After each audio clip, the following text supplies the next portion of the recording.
ತಂದೆ ಅವ್ರಿಗೂ ಸಹ ತಂದೆ ತಕ್ಕ ಸಮಯಕ್ಕೆ ಬಂದು ನಿನ್ನ ವಾಕ್ಯವನ್ನು ಕೇಳುವಾಗಿ ಸಹಾಯ ಮಾಡು ತಂದೆ. ತಂದೆಯಾದ ದೇವರೇ, ಇವತ್ತು ನಿನ್ನ ವಾಕ್ಯವನ್ನು ತಿಳಿಸುವಂತಹ ಸೋದರಿಗೋಸ್ಕರ ಅವರ ಕುಟುಂಬಕ್ಕೋಸ್ಕರ ಸಹ ಬೇಡ್ಕೊಂತಾನೆ ತಂದೆ. ನಿಮ್ಮ ಪವಿತ್ರಾತ್ಮನ ಸಹಾಯದಿಂದ ತಂದೆ ಅವರಿಗೆ ಇದುವರೆಗೆ ನಿಮ್ಮ ಚಿತ್ತಕ್ಕನುಸಾರವಾಗಿ ಜ್ಞಾನವನ್ನು ಕೊಟ್ಟು ಆರೋಗ್ಯವನ್ನು ಕೊಟ್ಟು ತಂದೆ ನಡೆಸಿದ ಹಾಗೆ ಧನ್ಯವಾದ ತಂದೆ. ನಡೆಸಿದಕ್ಕೆ ಧನ್ಯವಾದ ತಂದೆ. ತಂದೆ ಇವತ್ತು ಸಹ ತಂದೆ ನಿಮ್ಮ ಪವಿತ್ರ ಆತ್ಮನ ಸಹಾಯದಿಂದ ನಮ್ಮೆಲ್ಲರಿಗೂ ನಿನ್ನ ವಾಕ್ಯವನ್ನು ತಿಳಿಸುವ ಹಾಗೆ ತಂದೆ ಸಹಾಯ ಮಾಡು ತಂದೆ. ತಂದೆಯ ವಾಕ್ಯವನ್ನು ನಾವೆಲ್ಲರೂ ಕೇಳಿ ವಾಕ್ಯದ ಪ್ರಕಾರ ನಿಮ್ಮ ಚಿತ್ತಕ್ಕನುಸಾರವಾಗಿ ನಡೀಲಿಕ್ಕೆ ನಮ್ಮೆಲ್ಲರಿಗೂ ಸಹ ತಂದೆ ಸಹಾಯ ಮಾಡು ತಂದೆ. ತಂದೆ ಆದಿಯಿಂದ ಅಂತ್ಯದವರೆಗೆ ಈ ಕೂಟದಲ್ಲಿ ನಿಮ್ಮ ಪ್ರಸನ್ನತೆ ಇದ್ದು ಕೂಟವನ್ನು ಸಹ ತಂದೆ ನಡೆಸಿಕೊಡು ತಂದೆ. ಇದುವರೆಗೆ ನನ್ನ ಪ್ರಾರ್ಥನೆ ಕೇಳಬೇಕಾಗಿ ಸಹ ಧನ್ಯವಾದ ತಂದೆ. ಈ ಚಿಕ್ಕ ಪ್ರಾರ್ಥನಾ ನಮ್ಮೆಲ್ಲರ ರಕ್ಷಕನಾದ ಯೇಸು ಕ್ರಿಸ್ತನ ನಾಮದಲ್ಲಿ ಬೀಳ್ತೇನೆ ತಂದೆ. ಆಮೇನ್.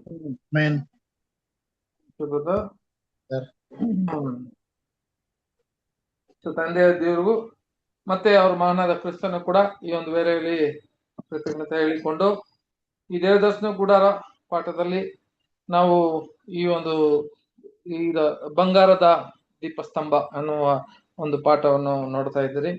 ಸೋದರ ಸೋದರಿಯರೇ, ಈ 6ನೇ ಅಧ್ಯಾಯದಲ್ಲಿ ನೋಡಿದಂತ ಅನೇಕ ವಿಷಯಗಳು ನಾವು ನೋಡಿದ್ದೀವಿ. ಇವಾಗ ನಮಗೆಲ್ಲ ಗೊತ್ತಿದ್ದಂಗೆ ಸೋದರ ಸೋದರಿಯರೇ, ಈ ದೀಪಸ್ತಂಭ ಅಂತ ಹೇಳುವಾಗ ದೇವದರ್ಶನ ಗುಡಾರದಲ್ಲಿ ಬಹಳ ಒಂದು ಮುಖ್ಯವಾದ ಒಂದು ವಸ್ತಾಗಿ ಇತ್ತು ಅಂತ ಕೂಡ ನಾವು ನೋಡಿದ್ದೀರಿ ಸೋದರ ಸೋದರಿಯರೇ. ಅದು ಯಾವ ದಿಕ್ಕಲ್ಲಿ ಇತ್ತು ಅಂದ್ರೆ ಯಾವ ದಿಕ್ಕಲ್ಲಿ ಇತ್ತು ಯಾರಾದ್ರೂ ಹೇಳ್ತೀರಾ? ಆ ದೀಪಸ್ತಂಭ, ಬಂಗಾರದ ದೀಪಸ್ತಂಭ ಅಲ್ವಾ? ಕೆಲವು ಪ್ರಶ್ನೆಗಳನ್ನ ಕೇಳಿಕೊಂಡು ನಾವು ಈ ಒಂದು ದೀಪಸ್ತಂಭದ ಒಂದು ಅಂತಿಮ ಭಾಗ ಅಂತ ಹೇಳ್ಬೋದು, ಅದನ್ನ ನೋಡೋಣ. ಅವಾಗ ಕೆಲವು ಪ್ರಶ್ನೆಗಳನ್ನ ಕೇಳ್ಕೊಂಡು ಹಂಗೆ ಹೋಗೋಣ. ಸೋದರ ಸೋದರಿಯರೇ, ನೋಡ್ಬೇಕಾದ್ರೆ ಇಲ್ಲಿಗೆ ಮೊದಲು ನಾವು ನೋಡ್ಬೇಕಾದ್ರೆ ಯಾವ ದಿಕ್ಕಲ್ಲಿ ದೇವದರ್ಶನ ಗುಡಾರದಲ್ಲಿ ಇದ್ದಿದ್ದಂತ ಯಾವ ದಿಕ್ಕಲ್ಲಿ ಈ ಒಂದು ದೀಪಸ್ತಂಭ ಇತ್ತು ಅಂತ ಯಾರಿಗಾದ್ರೂ ಗೊತ್ತಿದ್ಯಾ? ಜ್ಞಾಪಕ ಇದೆಯಾ? ದಕ್ಷಿಣ ಕಡೆನಾ? ಅಂದ್ರೆ ವೆಸ್ಟ್, ಅಂದ್ರೆ ವೆಸ್ಟ್ ಕಡೆ ಇದೆಯಾ? ಹೌದು ಬ್ರದರ್. ಚೆನ್ನಾಗಿ ನೋಡ್ರಿ ಯಾವ ಕಡೆ ಇದೆ ಅಂತ. ಸೌತ್ ಕಡೆ.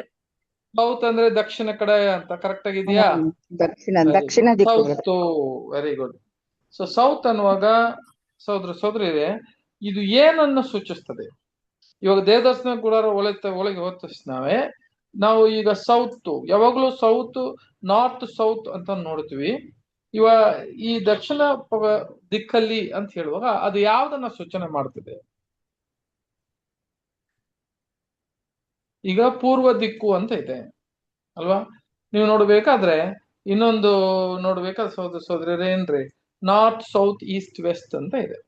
ಈ ದಿಕ್ಕುಗಳಲ್ಲಿ ಮುಖ್ಯವಾಗಿ ನೋಡ್ಬೇಕಾದ್ರೆ ಸೋದರ ಸೋದರಿಯರೇ, ಯಾವ ದಿಕ್ಕಲ್ಲಿ ನೋಡ್ಬೇಕಾದ್ರೆ ಪರಲೋಕ ಯಾವ ದಿಕ್ಕಲ್ಲಿ ಇದೆ ರೀ? ಪೂರ್ವ ದಿಕ್ ಬ್ರದರ್. ಪೂರ್ವ ದಿಕ್ಕಲ್ಲಿ ಇದೆ ಅಲ್ವಾ? ಹೌದು. ನೋಡ್ಬೇಕಾದ್ರೆ ಪರಲೋಕ ಪೂರ್ವ ದಿಕ್ಕಲ್ಲಿ ಇದೆಯಾ? ಕರೆಕ್ಟ್ ಆಗಿ ಹೇಳಿ. ಯಾಕಂದ್ರೆ ಉತ್ತರ ದಿಕ್ಕಲ್ಲಿ ಸೋದರ ಸೋದರಿ, ಇದು ನಮಗೆ ಗೊತ್ತಾಗ್ಬೇಕು. ಫಸ್ಟ್ ಕ್ಲೀನ್ ಆಗಿ ಆ ದಿಕ್ಕುಗಳು ಗೊತ್ತಾಗ್ಬೇಕಲ್ಲ. ನಾವು ಬೈಬಲ್ ಅಲ್ಲಿ ಮುಂಚೆನೆ ನಿಮಗೆ ಆ ದಿಕ್ಕುಗಳ ಬಗ್ಗೆ ಅನೇಕ ವಿಷಯಗಳನ್ನ ಹೇಳಿದ್ದೀನಿ. ನೋಡ್ಬೇಕಾದ್ರೆ ದಕ್ಷಿಣ ಅಂತ ಬರುವಾಗ ಸೌತ್, ಸೌತ್ ಯಾವ್ದನ್ನ ಸೂಚನೆ ಮಾಡ್ತದೆ ಅಂದ್ರೆ ಭೂಮಿ. ಆದ್ರೆ ಸೌತಿಗೆ ಎದುರು ಭಾಗ ನೋಡ್ಬೇಕಾದ್ರೆ ಉತ್ತರ ದಿಕ್ಕು ಅಂತ ನೋಡ್ತೀವಿ. ಉತ್ತರ ದಿಕ್ಕು ಅಂತ ಹೇಳುವಾಗ ಅದು ಯಾವ್ದನ್ನ ಸೂಚನೆ ಮಾಡ್ತದೆ ಅಂತ ಹೇಳಿದ್ರೆ ಪರಲೋಕ ಅಂತ ಹೇಳ್ಬೋದು, ತಂದೆಯ ದೇವರು ವಾಸ ಮಾಡುವ ಜಾಗ ಅಂತ ಹೇಳ್ಬೋದು. ಅಂತ ಒಂದು ಸ್ಥಳಕ್ಕೆ ಉತ್ತರ ದಿಕ್ಕು ಅಂತ ಹೇಳ್ತದೆ. ಆಮೇಲೆ ಇಲ್ಲಿಗೆ ಪಾಶ್ಚಿಮ ಅಂತ ನೋಡ್ತೀವಿ. ಪಾಶ್ಚಿಮ ದಿಕ್ಕು ಅಂತ ಹೇಳುವಾಗ ಇದು ಯಾವ್ದನ್ನ ಸೂಚನೆ ಮಾಡ್ತದೆ? ಪೂರ್ವ ದಿಕ್ಕು ಮತ್ತೆ ಜ್ಞಾನ ಸೂಚನೆ ಮಾಡುತ್ತೆ. ಜ್ಞಾನ. ಅದು ಒಂದು ದೇವರ ಒಂದು 4 ಗುಣಲಕ್ಷಣದಲ್ಲಿ ನೀವು ಹೇಳೋದು ಕರೆಕ್ಟ್. ಏನಂತ ಕೇಳಿದ್ರೆ ದಕ್ಷಿಣ ಬಂದು ಶಕ್ತಿ, ಉತ್ತರ ದಿಕ್ಕಲ್ಲಿ ಪ್ರೀತಿ, ಆಮೇಲೆ ಪೂರ್ವ ದಿಕ್ಕಲ್ಲಿ ನೀತಿ, ಆಮೇಲೆ ಪಶ್ಚಿಮದಲ್ಲಿ ಜ್ಞಾನ ಅಂತ. ಓಕೆ, ಪರವಾಗಿಲ್ಲ. ದೇವದರ್ಶನ ಗುಡಾರದಲ್ಲಿ, ಅದು ನಾನು ಕೇಳ್ತಾ ಇರೋದು ಯಾವ್ದ್ರಿ ಆಲ್ಟರ್ ಅಲ್ಲಿ ಇಲ್ಲ, ಅದು ಏನ್ರಿ ಯಜ್ಞವೇದಿಯಲ್ಲಿ ಇದ್ದಿದ್ದಂತ ವಿಷಯ ನೀವು ಹೇಳ್ತಾ ಇದ್ದೀರಾ, ಕರೆಕ್ಟ್ ಅದು. ಆದ್ರೆ ನಾನು ದೇವದರ್ಶನ ಗುಡಾರ ಒಳಗೆ ಇರುವ ದಿಕ್ಕು ಬಗ್ಗೆ ಕೇಳ್ತಾ ಇದ್ದೀನಿ. ಆ ದಿಕ್ಕುಗಳಲ್ಲಿ ನೋಡ್ಬೇಕಾದ್ರೆ ಈಸ್ಟ್ ವೆಸ್ಟ್, ಮೊದಲನೇ ಪಾಠ ನಾವು ಮಾಡಿದ ಪಾಠವೇ ಈ ಪೂರ್ವ ದಿಕ್ಕು ಮತ್ತೆ ಪಶ್ಚಿಮ ದಿಕ್ಕು, ಆಮೇಲೆ ದಕ್ಷಿಣ ಉತ್ತರ ಅಂತ ಹೇಳಿದೀವಿ. ಹಾಗಿರುವಾಗ ಈಗ ಪೂರ್ವ ದಿಕ್ಕು ಯಾವ್ದನ್ನ ಸೂಚನೆ ಮಾಡ್ತಿದ್ದಾರೆ?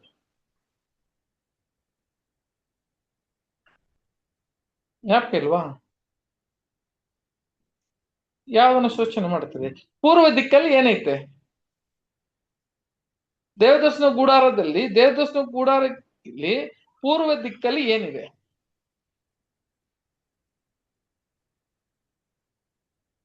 ಸರಿ, ಪೂರ್ವ ದಿಕ್ಕಲ್ಲಿ ಸಹೋದರ ಸಹೋದರರೇ ದೇವದರ್ಶನ ಗುಡಾರದ ಬಾಗಿಲು ಉಂಟು, ಬಾಗಿಲಿದೆ ಅಲ್ವಾ ಪೂರ್ವ ದಿಕ್ಕಲ್ಲಿ ಅಂತ ಹೇಳುವಾಗ ಅದು ಯಾವ್ದನ್ನ ಸೂಚನೆ ಮಾಡ್ತಿದೆ ಅಂತ ವಾಕ್ಯಗಳ ಮುಖಾಂತರ ನೋಡಿದೀವಿ. ಮ್ಯೂಟ್ ತೆಗೆದ್ ಲೇಟ್ ಆಯ್ತು. ಬಾಗಿಲು ಐತಿ, ಬಾಗಿಲು ಐತೆ, ಕರೆಕ್ಟ್. ಆ ಬಾಗಿಲು ಈಗ ಪೂರ್ವ ದಿಕ್ಕಿ ಏನನ್ನ ಸೂಚನೆ ಮಾಡ್ತಿದೆ? ಪೂರ್ವ ದಿಕ್ಕಲ್ಲಿ ನಾವು ಪೂರ್ವ ದಿಕ್ಕ ಅವಿಧೇಯತೆ ಅದು. ವೆರಿ ಗುಡ್, ಅವ್ವಿದ್ಯತೆ, ಕರೆಕ್ಟ್ ಅಲ್ವಾ? ಅವ್ವಿದ್ಯತೆಯಿಂದ ಎಲ್ಲಿಗೆ ಹೋಗ್ಬೇಕು ಅಂತ ಹೇಳಿದ್ರೆ ವಿಧೇಯತನ ಅಂತ ಹೇಳುವಾಗ ಆ ಜ್ಞಾನಕ್ಕೆ ಇವಾಗ ಅದನ್ನ ಅರ್ಥ ಆಗ್ತದೆ. ಮೊದಲನೇದು ನೀತಿ. ಇವಾಗ ನೋಡ್ರಿ, ಮೊದಲು ಇದು ಅರ್ಥ ಆದ್ರೆ ಆ ಯಜ್ಞವೇದಿಯಲ್ಲಿ ಇದ್ದಿದ್ದಂತ ಸಿಸ್ಟರ್ ಹೇಳಿದಂತ ಜ್ಞಾನ ಅದು ಅರ್ಥ ಆಗ್ತದೆ. ಇವಾಗ ಪೂರ್ವ ದಿಕ್ಕು ಅಂತ ಹೇಳುವಾಗ ಪೂರ್ವ ದಿಕ್ಕಲ್ಲಿ ಏನಪ್ಪಾ ಇತ್ತು ಅಂತ ಕೇಳಿದ್ರೆ ಬಾಕಿಲಿತ್ತು. ಆ ಬಾಕಿಲು ಏನು ಅಂತ ಕೇಳಿದ್ರೆ ನಾವು ಈ ಲೋಕದಿಂದ ಕ್ರಿಸ್ತನೇ ನಮಗೆ ಏನಾಗಿದ್ದಾನೆ ಅಂತ ಕೇಳಿದ್ರೆ ಬಾಕಿಲು ಅಂತ ನೋಡಿದೀವಿ ನಾವು ಅಲ್ವಾ. ಆತನೇ ಬಾಕಿಲು ಅಂತ ನೋಡುವಾಗ ಆತನ ನೀತಿ ಮುಖಾಂತರ ನಾವು ಅದರೊಳಗೆ ಹೋಗ್ತೀರಿ, ಯಾವುದು ದೇವದರ್ಶನ ಗುಡಾರ ಒಳಗೆ. ಬಟ್ ನಾವು ಎಲ್ಲಿ ತನಕ ಹೋಗ್ಬೇಕು ಅಂತ ಕೇಳಿದ್ರೆ ಆ ಪಶ್ಚಿಮ ಅಂತ ಹೇಳುವಾಗ ಅದು ಜ್ಞಾನದ ದಿಕ್ಕು ಅಂತ ಕೇಳಿದ್ರೆ ಅಲ್ಲಿ ಮಂಜುಷ ಪೆಟ್ಟಿ ಇರುವ ಒಂದು ಸ್ಥಳವಂತ ನೋಡ್ತೀವಿ. ಓಕೆ, ಅದು ವಿಧೇಯತನ. ಹಂಗಾದ್ರೆ ಇದು ಪೂರ್ವ ದಿಕ್ಕು ಅವಿಧೇಯತನ, ಅದು ವಿಧೇಯತನದಂತ ನಾವು ನೋಡಿದೀವಿ. ಅದೇ ತರ ಉತ್ತರ ಅನ್ನುವಾಗ ಸಹೋದರ ಸಹೋದರರೇ ಪರಲೋಕಕ್ಕೆ ಅದು ಸೂಚನೆ ಆಗ್ತದೆ. ದಕ್ಷಿಣ ಅಂತ ಹೇಳುವಾಗ ಅದು ಏನಕ್ಕೆ ಸೂಚನೆ ಆಗ್ತದೆ ಅಂತ ಕೇಳಿದ್ರೆ ಈ ಭೂಲೋಕ ಅಂತ ಹೇಳುವಾಗ ನಾವು ಇರುವ ಭೂಲೋಕಕ್ಕೆ ಅದು ಸೂಚನೆ ಆಗ್ತದೆ ಅಂತ ನಮ್ಗೆ ಗೊತ್ತಿದೆ. ಆದ್ರಿಂದ ಈ ಒಂದು ಯಾವ್ದ್ರಿ ಈ ಒಂದು ದೀಪಸ್ತಂಭ ಇದ್ದಿದ್ದಂತ ಸ್ಥಳ ನೋಡ್ಬೇಕಂದ್ರೆ ಅದು ದಕ್ಷಿಣ ಕಡೆ ಅಂತ ಹೇಳುವಾಗ ಅದರ ಒಂದು ಅರ್ಥ ಏನು ಅಂತ ನೋಡುವಾಗ ತಂದೆ ದೇವರು ಆತನ ಒಂದು ಸಂತತಿ ಅಂತ ಹೇಳುವಾಗ ಕ್ರಿಸ್ತನೊಳಗೆ ಅಲ್ವಾ ಒಂದು ಸಂತತಿ ಅಂತ ಹುಡುಕಿ ಅವರು ಬಂಗಾರದಂತ ಇರುವ ಆ 7 ಸಭೆಯನ್ನು ಏನ್ ಮಾಡ್ತಾ ಇದ್ದಾರೆ ಅಂತ ಕೇಳಿದ್ರೆ ಅವರು ಪರಲೋಕಕ್ಕೆ, ಭೂಮಿಯಿಂದ ಪರಲೋಕಕ್ಕೆ ಅಲ್ವಾ, ಇಲ್ಲಿಂದ ಅವರನ್ನ ಕರ್ಕೊಂಡು ಹೋಗೋದು, ಇಲ್ಲಿಂದ ಹೋಗುವ ಒಂದು ಸ್ಥಳಕ್ಕೆ ಪರಲೋಕದಿಂದ ಹೋಗುವ ಒಂದು ಗುಂಪು.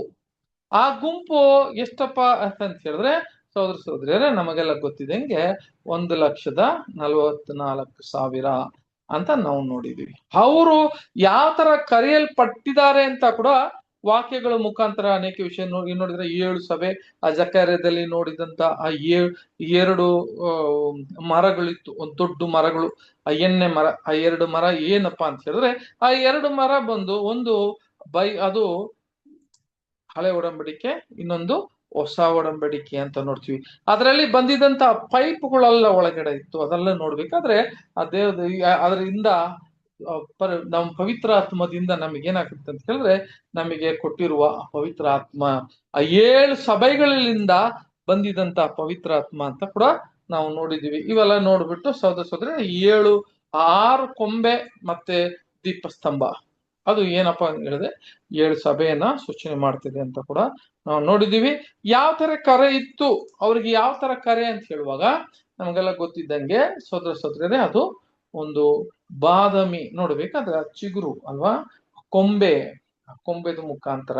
ಅದನ್ನ ನಾವು ಹೋದ್ವಾರ ಕೂಡ ಓದಿದ್ದೀವಿ. ಏನಂತ ಹೇಳಿದ್ರೆ ಆರೋನನ ಚಿಗುರಿನ ಕೋಲು ಅಂತ ನೋಡಿದೀವಿ ಅಲ್ವಾ. ಆ ಒಂದು ಚಿಗುರಿನ ಕೋಲು ಯಾವ್ದಪ್ಪ ಅಂತ ಹೇಳಿದ್ರೆ ಈ ಬಾದಾಮಿಯ ಚಿಗುರಿನ ಕೋಲೆ ಅದಂತ ನಮಗೆಲ್ಲ ಗೊತ್ತಿದೆ. ಅದು ಏನ ಸೂಚನೆ ಮಾಡ್ತಿದೆ ಅಂತ ಹೇಳಿದ್ರೆ, ನಾವು ಕೂಡ ಸಭೆಯಾಗಿರುವ ನಮ್ಮನ್ನ ಕೂಡ ಹೆಂಗೆ ಆರೋನ ಹಿಂಗೆ ನಾವು ನಮ್ಮನ್ನು ಕೂಡ ಆಯ್ಕೆ ಮಾಡ್ತಾರೆ ಅಂತ ನಾವು ವಾಕ್ಯಗಳೆಲ್ಲ ಕೂಡ ನಾವು ಓದಿದೀವಿ ಸಹೋದರ ಸಹೋದರರೇ. ಅದೇ ತರ ನಮ್ಮನ್ನ ಕೂಡ ತಂದೆಯ ದೇವರು ಏನ್ ಮಾಡಿದಾರೆ ಅಂತ ಹೇಳಿದ್ರೆ, ಆತನ ಮುಖಾಂತರ ಸತ್ಯದ ಮುಖಾಂತರ ನಮ್ಮನ್ನ ಜನಿಸಲ್ಪಟ್ಟು ನಮ್ಮನ್ನ ಆ ಯಾಜಕನಾಗಿನೋ ಏನ್ ಮಾಡ್ತಾರೆ ಅಂತ ಕೇಳಿದ್ರೆ, ಇದು ನಾವು 1 ಪೇತ್ರ 2ನೇ ಅಧ್ಯಾಯ 9ನೇ ವಾಕ್ಯದಲ್ಲಿ ಓದುವಾಗ, ನಾವು ಸ್ವರ್ಗೀಯ ಜನರಾಗಿ ಇರೋದಕ್ಕೆ ದೇವರು ನಮ್ಮನ್ನ ಕರೆಯಲ್ಪಟ್ಟಿದ್ದಾರೆ ಅಂತ ಕೂಡ ನಾವು ನೋಡ್ತೀವಿ ಸಹೋದರ ಸಹೋದರಿ. ಆಮೇಲೆ ಈಗ ನಾವು ಇದೆಲ್ಲ ವಾಕ್ಯಗಳೆಲ್ಲ ನೋಡಿದ್ವಿ ಏನಕ್ಕೆಪ್ಪ ಅಂತ ಹೇಳಿ, ಅದೆಲ್ಲ ನೋಡ್ಬಿಟ್ಟಿದ್ವಿ. ಸರಿ, ಈಗ ನಾವು ಎಲ್ಲಿಗೆ ಯಾವ ಭಾಗಕ್ಕೆ ಹೋಗ್ತೀವಿ ಅಂತ ಕೇಳಿದ್ರೆ, ಇದರಲ್ಲಿ ಇದ್ದಿದ್ದಂತ ವಿಷಯ ಬಹಳ ಮುಖ್ಯವಂತ ವಿಷಯ.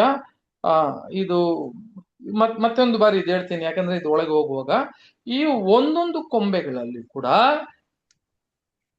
ಎಷ್ಟೆಷ್ಟು ಹೂವು ಇತ್ತು, ಎಷ್ಟೆಷ್ಟು ಅದರಲ್ಲಿ ಹಣ್ಣು ಅಂತ ಹೇಳುವಾಗ ಅದೊಂದು ಕಾಯಿ ಹಣ್ಣು ಇತ್ತು, ಎಷ್ಟು ಮೊಗ್ಗಿತ್ತು, ಯಾರಾದ್ರೆ ಒಂದೊಂದು ಕೊಂಬೆಯಲ್ಲಿ ಎಷ್ಟೆಷ್ಟಿತ್ತು.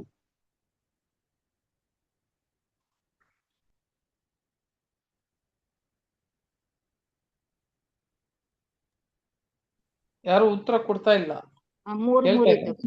ಮೂರಿತ್ತು ಬ್ರದರ್. ಮೂರು ಅಲ್ವಾ? ಒಂದು ಕೊಂಬೆಯಲ್ಲಿ ಎಷ್ಟು ಸೆಟ್ ಇತ್ತು? ಈಗ ಒಂದು ಸೆಟ್ ಅಂತ ಹೇಳಿದ್ರೆ 3 ಸೆಟ್. ಓಕೆ, ಇದನ್ನ ಜ್ಞಾಪಕ ಇಟ್ಕೊಳ್ರಿ. ಒಂದು ಕೊಂಬೆಯಲ್ಲಿ 3 ಸೆಟ್ ಇತ್ತು. ಹಾಗಾದ್ರೆ ಸಹೋದರ ಸಹೋದರರೇ, ಈಗ ಇರುವ 6 ಕೊಂಬೆ, ನಡುವಲ್ಲಿ ಇರೋದು ಬಿಟ್ಟು ಬಿಡ್ರಿ, 6 ಕೊಂಬೆ ಅಂತ ಬರುವಾಗ 6 ಕೊಂಬೆಯಲ್ಲಿ ಸಹೋದರ ಸಹೋದರಿಗಳೇ ಎಷ್ಟಪ್ಪ ಇತ್ತು ಅಂತ ಹೇಳುವಾಗ ನಮಗೆಲ್ಲ ಗೊತ್ತಿದ್ದಂಗೆ ನೋಡಿ, 6 ಕೊಂಬೆಯಲ್ಲಿ ಎಷ್ಟಿತ್ರಿ? 22 ಹೂವು ಆಯ್ತು. ಹೌದು, 22 ಹೂವು ಆಯ್ತು. 22 ಅದು ಪುಷ್ಪ ಪಾತ್ರೆಗಳು, ಆ ಒಂದು ಹಣ್ಣಂಗೆ ಮಾಡುವ ಪಾತ್ರೆಗಳಿತ್ತು. ಆಮೇಲೆ ಆ ಮಗುಗಳು 22 ಇತ್ತು ಅಂತ ಹೇಳುವಾಗ ಎಷ್ಟಪ್ಪ ಅಂತ ಹೇಳಿದ್ರೆ 22 20 22 ಅಂತ ಹೇಳುವಾಗ 66. ಇದೇ ಯಾವ್ದನ್ನ ಸೂಚನೆ ಮಾಡ್ತಿದೆ ಅಂದ್ರೆ, ನಮಗೆಲ್ಲರಿಗೂ ಗೊತ್ತಿದ್ದಂಗೆ ಅಲ್ವಾ, ಇವರು ಈ ದೇವರ ಮಕ್ಕಳು, ಕರೆಯಲ್ಪಟ್ಟಿರುವ, ಪರಲೋಕಕ್ಕೆ ಕರೆಯಲ್ಪಟ್ಟಿರುವ ಮಕ್ಕಳು ಯಾವ್ದಿಂದ ಜನಿಸಲ್ಪಡ್ತಾರೆ ಅಂತ ಹೇಳಿದ್ರೆ ದೇವರ ವಾಕ್ಯದಿಂದವೇ ಅಂತ ಓದಿದ್ವಿ ಅಲ್ವಾ. ನಾವು ಹೋದ್ವಾರ ಓದಿದಂತ ವಾಕ್ಯ ಕೂಡ 1ನೇ ಪೇತ್ರದಲ್ಲಿ 1ನೇ ಅಧ್ಯಾಯದಲ್ಲಿ ನಾವು ಓದುವಾಗ 8ನೇ ವಾಕ್ಯ 9ನೇ ವಾಕ್ಯ ಎಲ್ಲ ನಾವು ಓದುವಾಗ ಏನ್ ಹೇಳುತ್ತೆ ಅಂತ ಕೇಳಿದ್ರೆ, ನಾವು ಯಾವಾಗೂ ಯಾರನ್ನ ನೋಡಿಲ್ಲ ಅಂತ ಕೇಳಿದ್ರೆ ತಂದೆ ದೇವರನ್ನು ನೋಡಿಲ್ಲ, ಕ್ರಿಸ್ತನನ್ನು ಕೂಡ ನೋಡಿಲ್ಲ. ನಾವು ನೋಡಿದೆಲ್ಲ ವಾಕ್ಯದೇ. ಆ ವಾಕ್ಯದ ಮುಖಾಂತರ ನಾವು ಏನ್ ಜನಿಸಲ್ಪಟ್ಟು ಅದನ್ನ ಆ ಒಂದು ಕಲ್ಪನೆ ಇದೆಯಲ್ಲ, ಆ ಕಲ್ಪನೆದಿಂದ ನಮ್ಮ ನಂಬಿಕೆ, ನಮ್ಮ ಒಂದು ವೈರಾಗ್ಯ, ನಮ್ಮ ನಂಬಿಕೆ, ವಿಶ್ವಾಸ ಎಷ್ಟು ದೃಢವಾಗಿ ಅಲ್ವಾ ಅದನ್ನ ನಂಬ್ತಾ ಇದೀವಿ ಅಂತ ಕೇಳಿದ್ರೆ ಆ ನಂಬಿಕೆಯಿಂದ ನೀವು ಉಂಟಾಗಿದ್ರು ಅಂತ ದೇವ್ರ ವಾಕ್ಯ ಹೇಳೋದಂತ ನೋಡ್ತೀವಿ. ಆಗಿರುವಾಗ ನೋಡ್ರಿ, ಈ ಒಂದು ದೇವ ದರ್ಶನದ ಈ ಒಂದು ಬಂಗಾರದಂತ ಇದ್ದಂತ ಈ ಒಂದು ದೀಪಸ್ತಂಭ ಇದರಲ್ಲಿ ಮಾಡಿದ್ವಿ. ಇವು ಆ ಹೂವ ಮತ್ತೆ ಆ ಪಾತ್ರೆ ಮತ್ತೆ ಆ ಮೊಗ್ಗು ಇದೆಲ್ಲ ಹೆಂಗ್ ಮಾಡಿದ್ರು, ಯಾವ ತರ ಮಾಡಿದ್ರು, ಇದನ್ನ ಯಾರಿಗಾದ್ರೂ ಗೊತ್ತಿದೆ? ಯಾವ ತರ ಮಾಡಿದ್ರು ಸೋದರ ಸೋದರಿಯರೇ? ಯಾವ ತರ ಮಾಡಿದ್ರು? ಯಾವ ತರ ಮಾಡಕ್ ಹೇಳಿದ್ರು ತಂದೆ ದೇವ್ರು ಇದನ್ನ?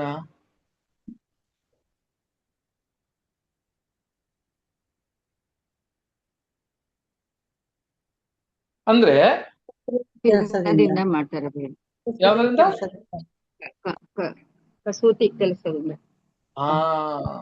ನೋಡಿ ಯಾವ ತರ ಅಂತ ಹೇಳಿದ್ರೆ, ಅದರಲ್ಲಿ ಸುದ್ದಿಯಲ್ಲಿ ಓಡುದು ಅಲ್ವಾ, ಅದನ್ನ ಹೆಂಗಂದ್ರೆ ಮೋಲ್ಡ್ ಮಾಡ್ದಿರಾ ಅದನ್ನ ಸುತ್ತಿಯಲ್ಲಿ ಒಡೆದು ಏನ್ ಮಾಡ್ಬೇಕಂತ ಕೇಳಿದ್ರೆ ಈ ಒಂದು ಡಿಸೈನ್ ತರಬೇಕು, ಈ ಒಂದು ಒಳ್ಳೆ ಒಂದು ಸುಂದರವಾದ ಒಂದು ಆ ಹೂವ ತರಬೇಕು. ಇದೆಲ್ಲ ಡಿಸೈನ್ಗಳು ಯಾವ ತರ ತರಬೇಕಂದ್ರೆ ಅದು ಒಡೆದೇ ತರಬೇಕು ಅಂತ ಹೇಳುದು. ಇದೇನ್ ನಮಗೇನ್ ಸೂಚನೆ ಆಗ್ತದೆ ಅಂತ ಕೇಳಿದ್ರೆ, ನಮಗೆಲ್ಲ ಗೊತ್ತಿದೆ ಸಹೋದರ ಸಹೋದರಿ, ಅನೇಕ ಉಪೋತ್ರವು, ಅನೇಕ ಹಿಂಸೆ, ಕಷ್ಟ, ಸಂಕಟದಿಂದನೇ ನಾವು ಎಲ್ಲಿ ಹೋಗ್ಬೇಕಾಗತ್ತೆ ಅಂತ ಕೇಳಿದ್ರೆ ದೇವರ ರಾಜ್ಯಕ್ಕೂ ಹೋಗ್ಬೇಕಾಗುತ್ತೆ. ಆ ತರ ಇರುವಾಗ ಹೌದು, ಒಳ್ಳೆ ಗುಣಲಕ್ಷಣಗಳು ನಮ್ಮಲ್ಲಿ ಉಂಟಾಗ್ಬೇಕಂದ್ರೆ ನಮ್ಮನ್ನ ಕರೆಕ್ಟ್ ಸರಿಯಾದ ರೀತಿಯಲ್ಲಿ ನಮ್ಮ ಹಿಂಸೆ ಕಷ್ಟ ಬರುವಾಗಲೇ ನಮ್ಮ ಹೃದಯ ದೃಢವಾಗಿರ್ತದೆ. ಆ ಹೃದಯದಿಂದನೇ ನಾವು ಏನ್ ಮಾಡಕ್ ಸಾಧ್ಯ ಅಂತ ಹೇಳಿದ್ರೆ ಸಹೋದರ ಸಹೋದರಿಯರೇ, ಆವಾಗೇ ನಮ್ಮ ಗುಣಲಕ್ಷಣಗಳು ಏನು, ನಮ್ಮಲ್ಲಿ ಇದ್ದಂತ ಆತ್ಮೀಯ ರೀತಿಯಲ್ಲಿ ಇರುವ ಆ ಫಲಗಳನ್ನು ಕಾಣಕ್ಕೆ ಸಾಧ್ಯ. ಇಲ್ಲಾಂದ್ರೆ ನಾವು ಗೊತ್ತಾಗೋದೇ ಇಲ್ಲ ಅದು. ಹಾಗಾದ್ರೆ ನಮ್ಮನ್ನ ಯಾವ ತರ ಟೆಸ್ಟ್ ಮಾಡ್ತಾರೆ, ಶೋಧನೆ ಮಾಡ್ತಾರೆ ಅಂತ ಹೇಳಿದ್ರೆ, ಆ ಚಿನ್ನ ಬಂಗಾರ ಹೆಂಗೆ ಆ ಒಂದು ಅಗ್ನಿಯಲ್ಲಿ ಹಾಕಿ ಅದನ್ನ ಬೆಂಕಿಯಲ್ಲಿ ಹಾಕಿ ಅದನ್ನ ಸುಡುವಾಗ್ಲೇ ಅದನ್ನ ಒಂದು ರಿಯಲ್ ಕಲರ್ ಅಂತಾರೆ. ಅಂದ್ರೆ ಅದರ ಒರಿಜಿನಾಲಿಟಿ ಯಾವಾಗ ಇರ್ತದೆ ಅಂತ ಕೇಳಿದ್ರೆ, ಅದ ನಿಜವಾದ ನಂಬಿಕೆ ಬಂಗಾರದಂತ ನಿಮ್ಮನ್ನ ಆ ಒಂದು ಶೋಧನೆ ಒಳಗೆ ಹಾಕುವಾಗ್ಲೇ ಗೊತ್ತಾಗುತ್ತೆ ಅಂತ ಹೇಳಿ ಇವಾಗ ನಮ್ಗೆ ಗೊತ್ತು. ಸರಿ, ಇದು ಒಂದ್ ಮೊದಲನೇ ಭಾಗ. ಎರಡನೇದು ಏನಪ್ಪಾ ಅಂತ ಕೇಳಿದ್ರೆ, ಇದರಲ್ಲಿ ನಾವು ನೋಡಿದಂತ ವಿಷಯ ಸಹೋದರ ಸಹೋದರಿಯರೇ, ಇಲ್ಲಿ ನೋಡ್ರಿ, ಮತ್ತೆ ಈ ಹಳೆ ಒಡಂಬಡಿಕೆ ಮತ್ತೆ ಹೊಸ ಒಡಂಬಡಿಕೆ ಇದರಲ್ಲಿ ಎರಡು ಭಾಗ ಕೂಡ ಇದರಲ್ಲಿ ನೋಡ್ಬೋದು. ಯಾಕೆಪ್ಪ ನೋಡ್ಬೋದು ಅಂತ ಕೇಳಿದ್ರೆ, ಮತ್ತೆ ಕೂಡ ಇಲ್ಲಿ ನೋಡ್ರಿ, ನಮಗೆಲ್ಲ ಗೊತ್ತಿದ್ದಂಗೆ ಒಂದು ಕೊಂಬೆಯಲ್ಲಿ ಒಂದೊಂದು ಸೆಟ್ ಇತ್ತು. ಆ ಒಂದೊಂದು ಸೆಟ್ ಏನಪ್ಪಾ ಅಂತ ಕೇಳಿದ್ರೆ 3 ಅಂತ ನೋಡಿದ್ವಿ. ಹಾಗಾದ್ರೆ ಒಂದು ಕೊಂಬೆಯಲ್ಲಿ 9 ಇತ್ತು. 9 ಅಂದ್ರೆ 3 ಕೊಂಬೆ ಅಂತ ಹೇಳಿದ್ರೆ ಎಷ್ಟು? 3 ಅಂತ ಎಷ್ಟು ಬರುತ್ತೆ ಸಿಸ್ಟರ್? 3 ಕೊಂಬೆಗೆ 3 ಕೊಂಬೆ ಅಂದ್ರೆ ಎಷ್ಟು? ಎಲ್ಲ ಟೋಟಲ್ ಎಷ್ಟು ಬರುತ್ತೆ ರೀ? ಒಂದೊಂದ್ರಲ್ಲಿ 3 ಅಂದ್ರೆ ಒಂದು ಕೊಂಬೆಯಲ್ಲಿ 9 ಬರುತ್ತೆ. 9 ಎಷ್ಟಾಯ್ತು? 18. 18 ಒಂದು 9 ಎಷ್ಟಾಯ್ತು? 27 ಅಂತ ಹೇಳಿದ್ರೆ ಅದು ಯಾವ್ದನ್ನ ಸೂಚನೆ ಮಾಡ್ತದೆ ಅಂತ ಕೇಳಿದ್ರೆ, ಅದು ಹೊಸ ಒಡಂಬಡಿಕೆಯನ್ನ ತೋರಿಸ್ತದೆ. ಹೊಸ ಒಡಂಬಡಿಕೆ. Very good. ಆಗಿರುವಾಗ ಈಗ ನೋಡ್ರಿ, ಈ ಎರಡು ಹೊಸ ಒಡಂಬಡಿಕೆಗೂ ಹಳೆ ಒಡಂಬಡಿಕೆಗೂ ಸೆಂಟ್ರ್ ಯಾರಪ್ಪ ನಡುವಲ್ಲಿ ಇರೋದು ಅಂತ ಹೇಳಿದ್ರೆ ಕ್ರಿಸ್ತನೇ. ಆ ಹೊಸ ಒಡಂಬಡಿಕೆ ಎಲ್ಲ ಯಾರನ್ನ ಸೂಚನೆ ಮಾಡ್ತಿದೆ, ಯಾರನ್ನ ಅದನ್ನ ಉಪಾದೇಯವಾಗಿರ್ತದೆ, ಅದು ಯೇಸು ಕ್ರಿಸ್ತನೇ. ಹೊಸ ಒಡಂಬಡಿಕೆಯನ್ನು ನೋಡಿದ್ರೆ ಅದು ಕ್ರಿಸ್ತನೇ. ಹಾಗಾದ್ರೆ ಅದು ದೀಪ ಸ್ತಂಭ ಅಂತ ಸೆಂಟ್ರ್ ಅಲ್ಲಿ ಇರೋದು. ಅದನ್ನ ಈ ಪ್ರಕಾರ ತಗೊಂಡ್ರೆ ನೋಡ್ರಿ, ಮತ್ತೆ ಇಲ್ಲಿಗೆ ಈ ಕಡೆ ಕೊಂಬೆಯಲ್ಲಿ 3 ಅಂತ ಹೇಳಿದ್ರೆ 27 ಸೆಂಟ್ರಲ್ ಇರೋದು ಎಷ್ಟೈತೆ ಅಂತ ಕೇಳಿದ್ರೆ 4 ಇದೆ ಅಂತ ಹೇಳುವಾಗ 27 ಪ್ಲಸ್ 4 4 8 8 4 12 12 4 16 ಎಷ್ಟೈತೆ ಟೋಟಲ್? 27 16 ಎಷ್ಟಾಯ್ತು? 42 43 43. ನೋಡಿ ಸಿಸ್ಟರ್, ಕ್ಲೀನ್ ಆಗಿ ಸ್ವಲ್ಪ ನೋಡಿ. ಇದ್ರಲ್ಲಿ 4 ಇದೆ. 4 ಇದೆ. 4 4 8 8 8 16 ಒಂದು 27 ಎಷ್ಟಾಯ್ತು? 39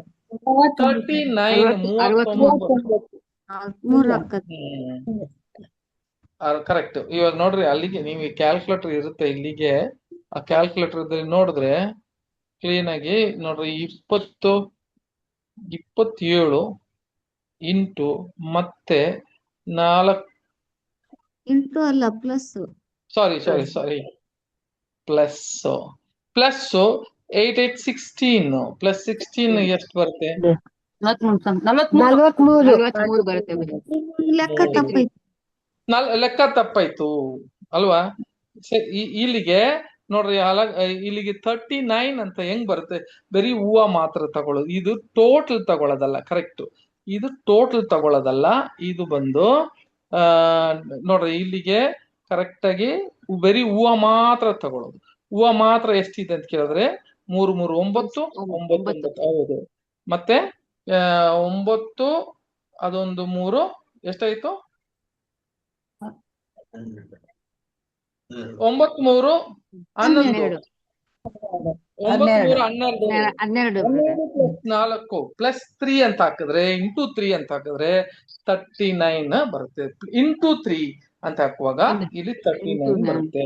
ಇವಾಗ 66. ಇದನ್ನ ಎಷ್ಟಾಗುತ್ತೆ ಅಂತ ಕೇಳಿದ್ರೆ, ಇದನ್ನು ಕೂಡ 2 ಭಾಗವಾಗಿ ನಾವು ನೋಡ್ಬೇಕಾದ್ರೆ ಒಂದ್ ಕಡೆ ಹೊಸ ಒಡಂಬಡಿಕೆ, ಇನ್ನೊಂದು ಕಡೆ ಬಂದು 39 ಬಂದು ಅದು ಹಳೆ ಒಡಂಬಡಿಕೆನ ತೋರಿಸ್ತದೆ. ಈಗ ಇವತ್ತಿಗೆ ನಾವು ನೋಡುವ ಒಂದು ಪಾಠ ಏನಂತ ಕೇಳಿದ್ರೆ, ಇದರಲ್ಲಿ ಸಹೋದರ ಸಹೋದರಿಯರೇ, ಇವಾಗ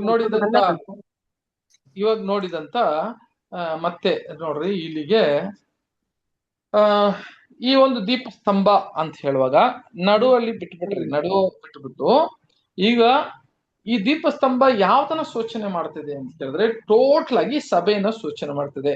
ಆ ಸಭೆಯ ಒಂದು ಎಣ್ಣಿಕೆ ಎಷ್ಟಪ್ಪ ಅಂತ ಹೇಳಿದ್ರೆ ಎಷ್ಟು ಈ ಸಭೆಯ ಎಣ್ಣಿಕೆ ಅಂದ್ರೆ 1,44,000 ಚೆನ್ನಾಗಿ ಗೊತ್ತಿದೆ. ಸರಿ, ಈ 1,44,000 ಇದರಲ್ಲಿ ನಮ್ಗೆ ಲೆಕ್ಕ ಕರೆಕ್ಟ್ ಗೊತ್ತಾಗ್ಲಿಲ್ರಿ. ಇವಾಗ ತೋರಿಸ್ತೀನಿ ಇರ್ರಿ. ಅದು ಏನಂತ ಕೇಳಿದ್ರೆ ಸಹೋದರಿಯರೇ ಇಲ್ಲಿ ನೋಡ್ರಿ, ಇಲ್ಲಿಗೆ ನಿಮಗೆ ಕೊಡ್ತಾ ಇರೋದು ಏನಂತ ಕೇಳಿದ್ರೆ ಬರೀ ಹೂವ ಲೆಕ್ಕ ಮಾತ್ರ ತಗೋಬೇಕು ನಿಮಗೆ. ಓಕೆ, ಯಾಕಂದ್ರೆ ಇದ್ರ ಕ್ಯಾಲ್ಕುಲೇಷನ್ ಅನ್ನು ಹಾಕಿಲ್ಲ, ಆದ್ರಿಂದ ಇವಾಗ ನಾನು ಆಮೇಲೆ ತೋರಿಸ್ತೀನಿ ಇದು ನಿಮಗೆ ಹೆಂಗೆ ಅಂತ. ಫಸ್ಟ್ ಇದನ್ನ ನಾವು ಪಾಠಕ್ಕೆ ಹೋಗುವಾಗ ಅದನ್ನ ಮುಂಚೆನೆ ನಾನು ತೋರಿಸಿದೀನಿ, ಅದ್ರಲ್ಲಿ ನಿನಗೆ ಲೆಕ್ಕ ತೋರಿಸ್ಲಿಲ್ಲ ಅಷ್ಟೇ, ಅದಕ್ಕೆ ಇದು ಕನ್ಫ್ಯೂಷನ್ ಆಗಿದೆ. ನಾ ಅದನ್ನ ತೋರಿಸ್ಕೊಡ್ತೀನಿ. ಈಗ ಮೊದಲು ಇದನ್ನ ನೋಡ್ಬಿಡೋಣ, ಆಮೇಲೆ ಮತ್ತೆ ಅದಕ್ಕೆ ಹೋಗ್ಬಿಡೋಣ. ಓಕೆ, ಮೊದಲು ನೋಡ್ಬೇಕಾದ್ರೆ ಸಹೋದರಿಯರೇ ಇದೆಲ್ಲ ನೋಡಿ, ಇಲ್ಲಿಗೆ ಕಲರ್ಗಳು ಹಾಕಿದ್ದೀನಿ, ರೆಡ್, ಯೆಲ್ಲೋ, ಬ್ಲೂ ಅಲ್ವಾ, ಈ ಕಲರ್ಗಳು ಹಾಕಿದ್ದೀನಿ. ಈಗ 1,44,000 ಈ ದೀಪಸ್ತಂಭವೇ, ಈ ಬಂಗಾರದ ದೀಪಸ್ತಂಭವೇ ಯಾವ್ದನ್ನ ಸೂಚನೆ ಮಾಡ್ತದೆ? ಯಾರ್ದೋ ಒಂದು ಮೈಕ್ ಆನ್ ಆಗಿದೆ, ಮಾತಾಡ್ತಾನೆ ಇದ್ದಾರೆ, ಸ್ವಲ್ಪ ನೋಡ್ರಿ,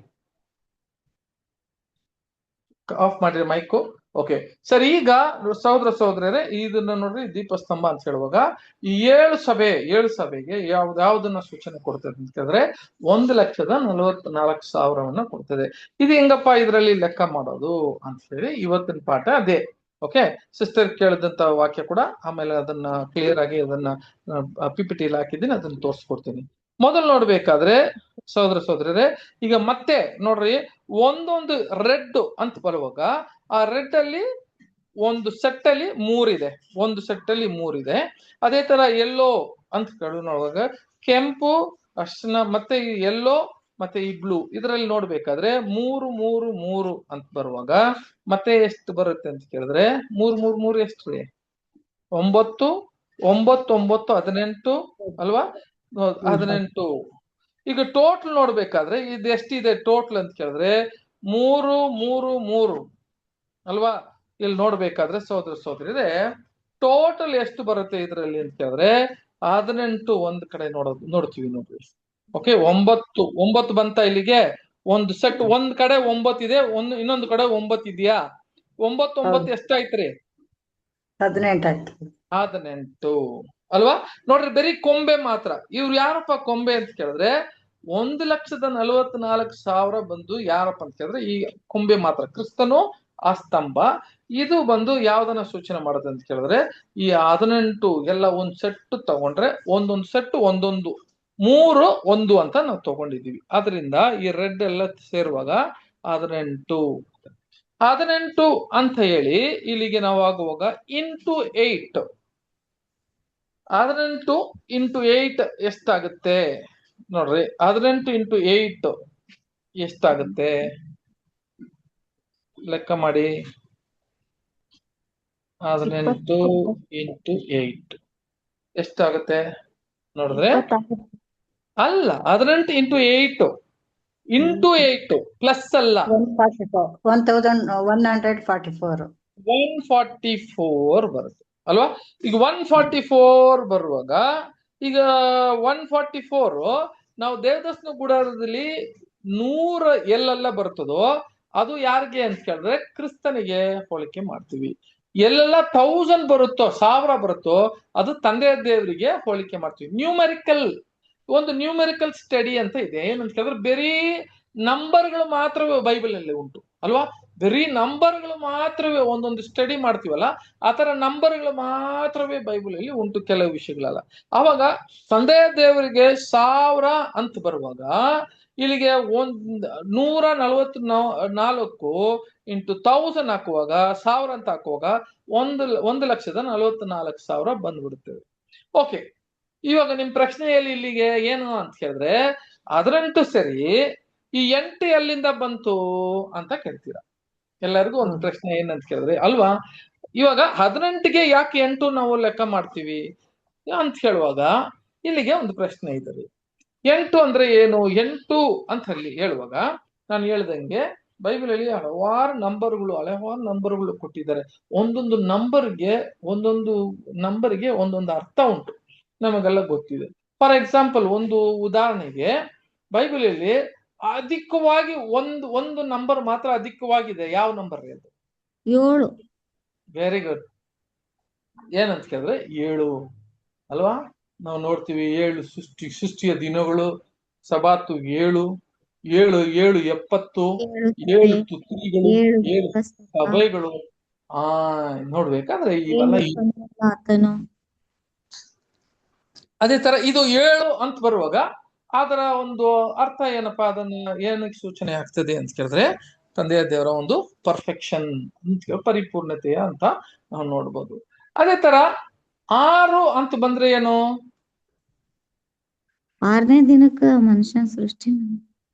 6 ಅಂತ ಹೇಳುವಾಗ 6ನೇ ದಿನಕ್ಕೆ ಮನುಷ್ಯ ಸೃಷ್ಟಿ ಅಲ್ಲ. 6 ಅಂತ ಬರುವಾಗ 6 ಯಾರಿಗೆ ಸೂಚನೆ ಆಗ್ತದೆ? 6000 ವರ್ಷ ಪಾಪ ಬಿಟ್ಬಿಟ್ರಲ್ರಿ. ಅದಲ್ಲ. 6 6 666 ಅಂದ್ರೆ ಯಾರಿಗೆ ಬರುತ್ತೆ? ಓ, ಸೈತಾನ. 6 ಅಂತ ಬರುವಾಗ 6 ಸೈತಾನಿಗೆ ಅದು ಬಳಕೆ ಆಗ್ತದೆ. ಅದೇ ತರ ಅನೇಕ ನಂಬರ್ಗಳು ಉಂಟು. ಫಾರ್ ಎಕ್ಸಾಂಪಲ್ ನೋಡ್ಬೇಕಾದ್ರೆ ಇನ್ನೊಂದು 40 ಯಾವ್ದನ್ನ ಸೂಚನೆ ಮಾಡ್ತದೆ? 40 ಯೇಸು ಉಪವಾಸ ಇದ್ದದ್ದು ಸೂಚನೆ ಮಾಡ್ತೇವೆ. ಸೀನಾಯಿ ಬೆಟ್ಟದಲ್ಲಿ ಧರ್ಮಶಾಸ್ತ್ರ ಕೊಟ್ಟಿದ್ದು. ಹೋರಾಟನ ತೋರಿಸುತ್ತೆ ಅದು. Very good.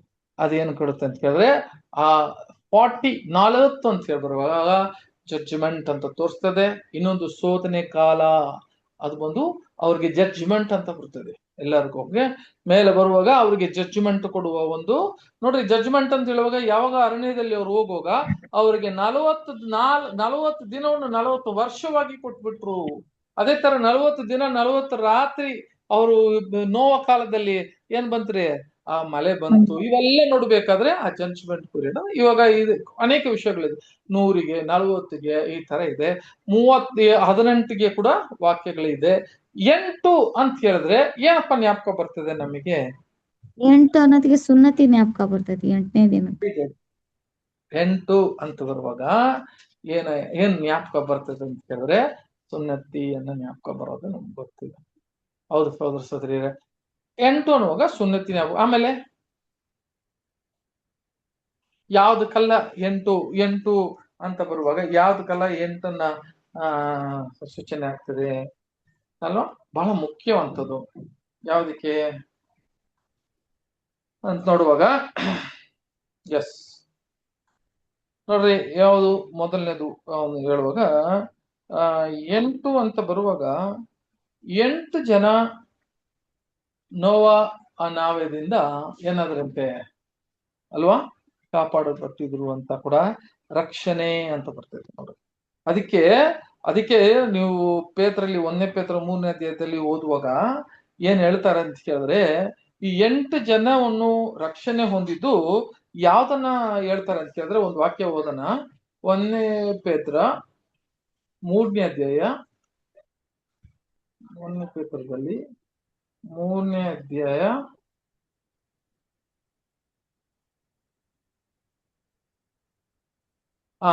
20-21 ಓದ್ರಿ.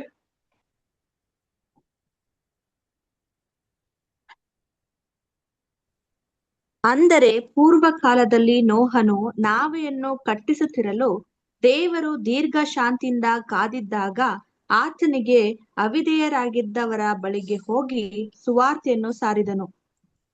ಆ ನಾವೆಯೊಳಗೆ ಕೆಲವರು, ಅಂದರೆ 8 ಜನರು ಸೇರಿ ನೀರಿನ ಮೂಲಕ ರಕ್ಷಣೆ ಹೊಂದಿದರು. ಆಮೇಲೆ ಕೆಳಗೆ, ಆ ನೀರಿಗೆ ಅನುರೂಪವಾದ ದೀಕ್ಷಾಸ್ಥಾನವು ಏಸು ಕ್ರಿಸ್ತನ ಪುನರುತ್ಥಾನದ ಮೂಲಕ ಈಗ ನಮ್ಮನ್ನು ರಕ್ಷಿಸುತ್ತದೆ. ಅದು ಸಾಕು. ಈಗ ಆ 8 ಜನಕ್ಕೆ ನೋಡಿದ್ರೆ 8 ಅಂತ ಬರುವಾಗ ಆ 8 ಜನಕ್ಕೆ ರಕ್ಷಣೆ ಅಂತ ಅನುರೂಪವಾಗಿ ಅದು ಏನನ್ನ ಸೂಚನೆ ಮಾಡ್ತದೆ ಅಂತ ಹೇಳಿದ್ರೆ, ದೀಕ್ಷಾಸ್ಥಾನವನ್ನು ಸೂಚನೆ ಮಾಡ್ತದೆ ಅಂತ ಹೇಳ್ತಾರೆ ಅಲ್ವರ. ಆ ದೀಕ್ಷಾಸ್ಥಾನವನ್ನು ಸೂಚನೆ ಮಾಡ್ತದೆ ಅಂತ ಹೇಳಿದ್ರೆ, ಹಂಗಾದ್ರೆ 8 ಅಂದ್ರೆ ಆ ದೀಕ್ಷಾಸ್ಥಾನ ಸೂಚನೆ ಮಾಡ್ತದೆ. ಇನ್ನು ಏನಾದ್ರೆ ಸೂಚನೆ ಆಗ್ತದೆ, ಬಹಳ ಮುಖ್ಯವಂತದ್ದು 8 ಅಂತ ಹೇಳುವಾಗ ಇನ್ನೊಂದು ಯಾವ್ದಾದ್ರು ಸೂಚನೆ ಆಗ್ತದ. ನೀವ್ ಹೇಳಿದ್ದು ಕರೆಕ್ಟು. ಅದು ಇನ್ನೊಂದು ಬೇರೆ ಏನಪ್ಪ ಸೂಚನೆ ಆಗ್ತದೆ, ನಮ್ಮ ಕರ್ತನ ವಿಷಯದಲ್ಲಿ 8 ಅಂತ ಇರುವಾಗ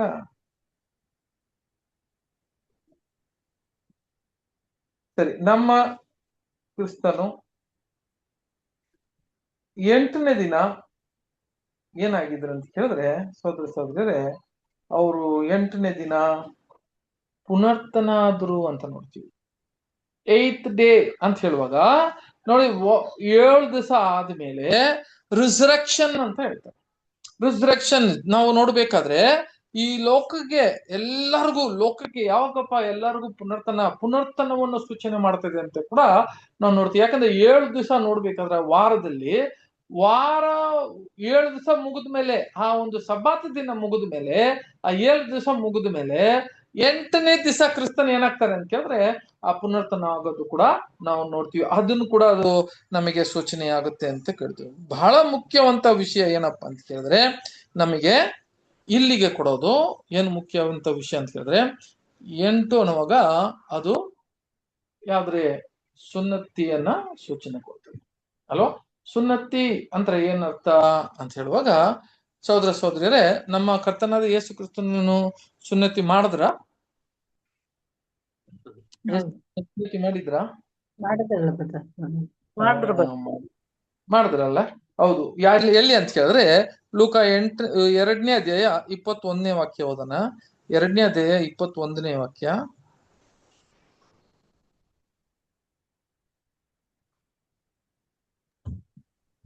ಎರಡು 8 ಬ್ರದರ್.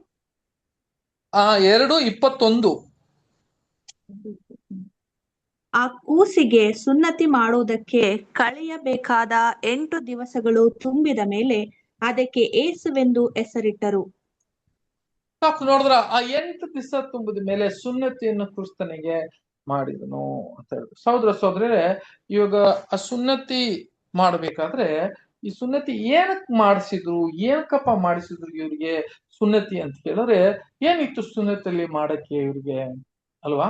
ನೋಡ್ರಿ, ಅದೇ ನಮಗೆ ಆ ಒಂದು ಏನ್ರಿ ಆ ಹೋಲಿಕೆ ಮಾಡುವಾಗ ನಮಗೆ ಛಾಯವಾಗಿರುವ ಬಹಳ ಮುಖ್ಯವಂತ ಈ ಸುನ್ನತಿ. ಯಾಕೆ ಹಳೆ ಒಡಂಬಡಿಕೆಯಲ್ಲಿ ಇವರಿಗೆ ಸುನ್ನತಿ ಮಾಡೋದು? ಸುನ್ನತಿ ಮಾಂಸದಲ್ಲಿ ಸುನ್ನತಿ ಮಾಡೋದ್ರಲ್ಲಿ ಸಂತೋಷ ಏನಿತ್ತು ದೇವರಿಗೆ?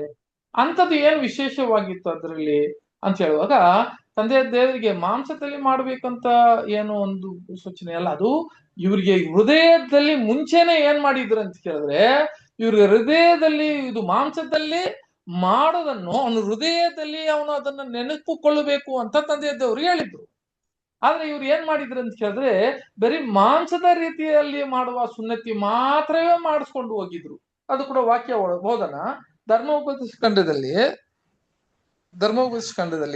30ನೇ ಅಧ್ಯಾಯ 6ನೇ ವಾಕ್ಯ. 30th chapter 6th verse. 30ನೇ ಅಧ್ಯಾಯ 6ನೇ ವಾಕ್ಯ.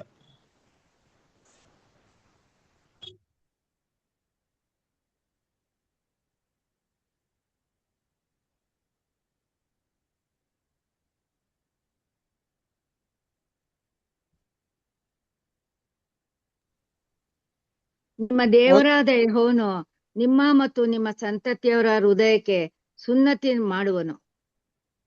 ಆಗ ನೀವು ಆತನ ನೋಡಿ, ನಿಮ್ಮ ಹೃದಯಕ್ಕೆ ಸುನ್ನತಿ ಮಾಡಬೇಕು ಅಂತ ಹೇಳ್ತಾರೆ. ನಿನ್ನ ಹೃದಯಕ್ಕೆ ಏನ್ ಮಾಡ್ಬೇಕು ಅಂತ ಕೇಳಿದ್ರೆ ಸುನ್ನತಿ ಮಾಡಬೇಕು. ಹೃದಯಕ್ಕೆ ಅಂತ ಮುಂಚೆನೆ ಧರ್ಮಶಾಸ್ತ್ರದಲ್ಲಿ ಹೇಳ್ಬಿಟ್ಟಿದ್ರು. ಆದ್ರೆ ಮಾಂಸ ಪ್ರಕಾರ ಅವರಿಗೆ ಸುನ್ನತಿ ಕೊಟ್ಟಿರುವ ಮುಖ್ಯವಾದ ಕಾರಣ ಏನಂತ ಕೇಳಿದ್ರೆ, ನೀವೀಗ ನಾವು ದೀಕ್ಷಾ ಸ್ನಾನ ಮಾಡುವಾಗ ಅದು ಒಂದು ನೋಡ್ರಿ, ಒಂದು ಸಿಂಬಲ್ ಅಷ್ಟೇ, ನಮಗೆ ಒಂದು ಸೂಚನೆ ಆಗ್ತದೆ. ನಮಗೆ ಬ್ಯಾಪ್ಟಿಸಮ್ ಮಾಡುವಾಗ ನಾವೆಲ್ಲ ಬ್ಯಾಪ್ಟಿಸಮ್ ಅನ್ನ ದೀಕ್ಷಾ ತಗೊಂಡಿರುವ ನೆನಪಿದೆಯಲ್ಲ ನಮಗೆ, ಆ ನೆನಪು ಎಲ್ಲಿ ಬರೀ ದೇವಸ್ಥಾನ ತಗೊಂಡಿದ್ದೀನಿ ಅಂತ ಅಲ್ಲ, ನಮ್ಮ ಹೃದಯದಲ್ಲಿ ನಾವು ಅದನ್ನ ದೀಕ್ಷಾಸ್ಥಾನ ತಗೊಳ್ಳೋರಾಗಿ ಇರಬೇಕು. ಆ ಹೃದಯದಲ್ಲಿ ನಾವು ಸುನ್ನತಿ ಮಾಡೋರಾಗಿ ಇರಬೇಕು. ಆ ತರ ಇವರಿಗೆ ಕೊಡುವಾಗ, ಇವ್ರಿಗೆ ನಮ್ಮ ಇಸ್ರೇಲ್ ಮಕ್ಕಳಿಗೆ ಧರ್ಮಶಾಸ್ತ್ರ ಕೊಡುವಾಗ ಅವರಿಗೆ ಸುನ್ನತಿ ಮೊದಲು ಹೃದಯದಲ್ಲಿ ಮಾಡ್ಬೇಕಂತ ಹೇಳಿದ್ರು. ಆದ್ರೆ ಇವ್ರು ಏನ್ ಮಾಡಿದ್ರು ಗೊತ್ತಾ? ಹೃದಯದಲ್ಲಿ ಮಾಡಿಲ್ಲ. ನೋಡ್ರಿ, ಎರೇಮಿಯದಲ್ಲಿ 9ನೇ ಅಧ್ಯಾಯ 26ನೇ ವಾಕ್ಯ ಓದ್ರಿ. ಎರೇಮಿಯ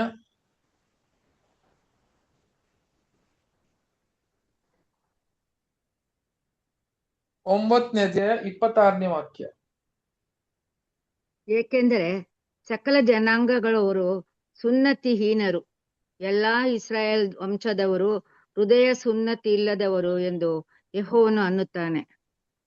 ನೋಡಿದ್ರ, ಹೃದಯದ ಸುನ್ನತಿ ಇಲ್ಲ ಅಂತ ಅನ್ನುತ್ತಾನೆ ಅಂತ ಹೇಳ್ತಾರೆ. ಹೃದಯದಲ್ಲಿ ಏನಾಗ್ಲಿಲ್ಲ ಅಂತೆ, ಸುನ್ನತಿ ಇಲ್ಲ ಅಂತ ಹೇಳಿದ್ರು. ಆದ್ರೆ ಇವರು ಮಾಂಸದಲ್ಲಿ ಸುನ್ನತಿ ಮಾಡಿಸಿದ್ರು, ಆದ್ರೆ ಹೃದಯದಲ್ಲಿ ಸುನ್ನತಿ ಇಲ್ಲ. ಸೋದರರೇ, ಇವರಿಗೆ ಸುನ್ನತಿ ಕೊಡ್ಬೇಕಾಗಿರೋ ಅವಶ್ಯಕತೆ ಒಂದಿತ್ತು. ಏನಂತ ಕೇಳಿದ್ರೆ, ಅವರು ದೇವಾಲಯದಲ್ಲಿ ಕೆಲಸ ಮಾಡುವಾಗ ಇವರು ಆ ಒಂದು ಮಾಂಸದ ಪ್ರಕಾರ ಮಾಡುವ ಸುನ್ನತಿಯಲ್ಲಿ ಇವ್ರು ಯಾರು ಅಂಗವಿನರಾಗಿ ಇರಬಾರ್ದು.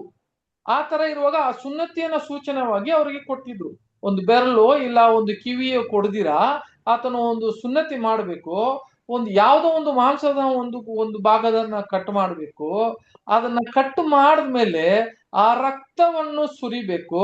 ಆದ್ರೆ ಇವನು ಅಂಗವಿನವಾಗಿ ಇರಬಾರ್ದು ಅಂತ ಹೇಳಿ ಆ ಒಂದು ವಿಷಯಕ್ಕಾಗಿ ಆ ಸುನ್ನತಿ ರಕ್ತದಿಂದ ಒಡಂಬಡಿಕೆ ಅಂತ ಮುಂಚೆನೆ ಮಾತಾಡಿದ ರಕ್ತದಿಂದ ಒಡಂಬಡಿಕೆ ಮಾಡೋದನ್ನ ಹೇಳಿದ್ರು. ಇದೆಲ್ಲ ಮುಖ್ಯವಾದ ಕಾರಣ ಏನಂತ ಕೇಳಿದ್ರೆ, ಆತನ ಹೃದಯದಲ್ಲಿ ಮಾಡ್ಬೇಕಾಗಿರುವ ಸುನ್ನತಿ ಇತ್ತು. ಆದ್ರೆ ಇವ್ರು ಏನ್ ಮಾಡ್ಲಿಲ್ಲ ಅಂತ ಕೇಳಿದ್ರೆ, ಸುನ್ನತಿ ಇವರು ಮಾಡಿಲ್ಲ ಅಂತ ಹೇಳಿದ್ರು. ಆದ್ರೆ ಇವಾಗ ನಾವು ಸ್ಟ್ರೈಟ್ಗೆ ನಮ್ ಕಡೆ ಬಂದ್ರೆ, ಈಗ ಕ್ರಿಸ್ತನನ್ನು ಸುನ್ನತಿ ಮಾಡಿದ್ರು. ಈಗ ನಾವು ಯಾಕಪ್ಪ ಸುನ್ನತಿ ನಮಗೆ ಬೇಡ ಅಂತ ಹೇಳಿದ್ರು ಅಂತ ಕೇಳಿದ್ರೆ, ನಮಗ್ ಯಾಕೆ ಈ ಸುನ್ನತಿ ಬೇಡ ಅಂತ ಹೇಳುವಾಗ, ನಮಗಾಗಿ ಕ್ರಿಸ್ತನನ್ನು ಸುನ್ನತಿ ಮಾಡ್ಬಿಟ್ವಿ ಅಂತ ಹೇಳ್ತಾರೆ.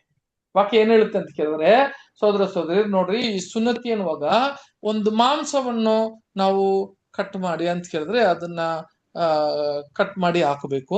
ಅವಾಗ ಅದನ್ನ ರಕ್ತದಿಂದ ಒಡಂಬಡಿಕೆ ಮಾಡಬೇಕು.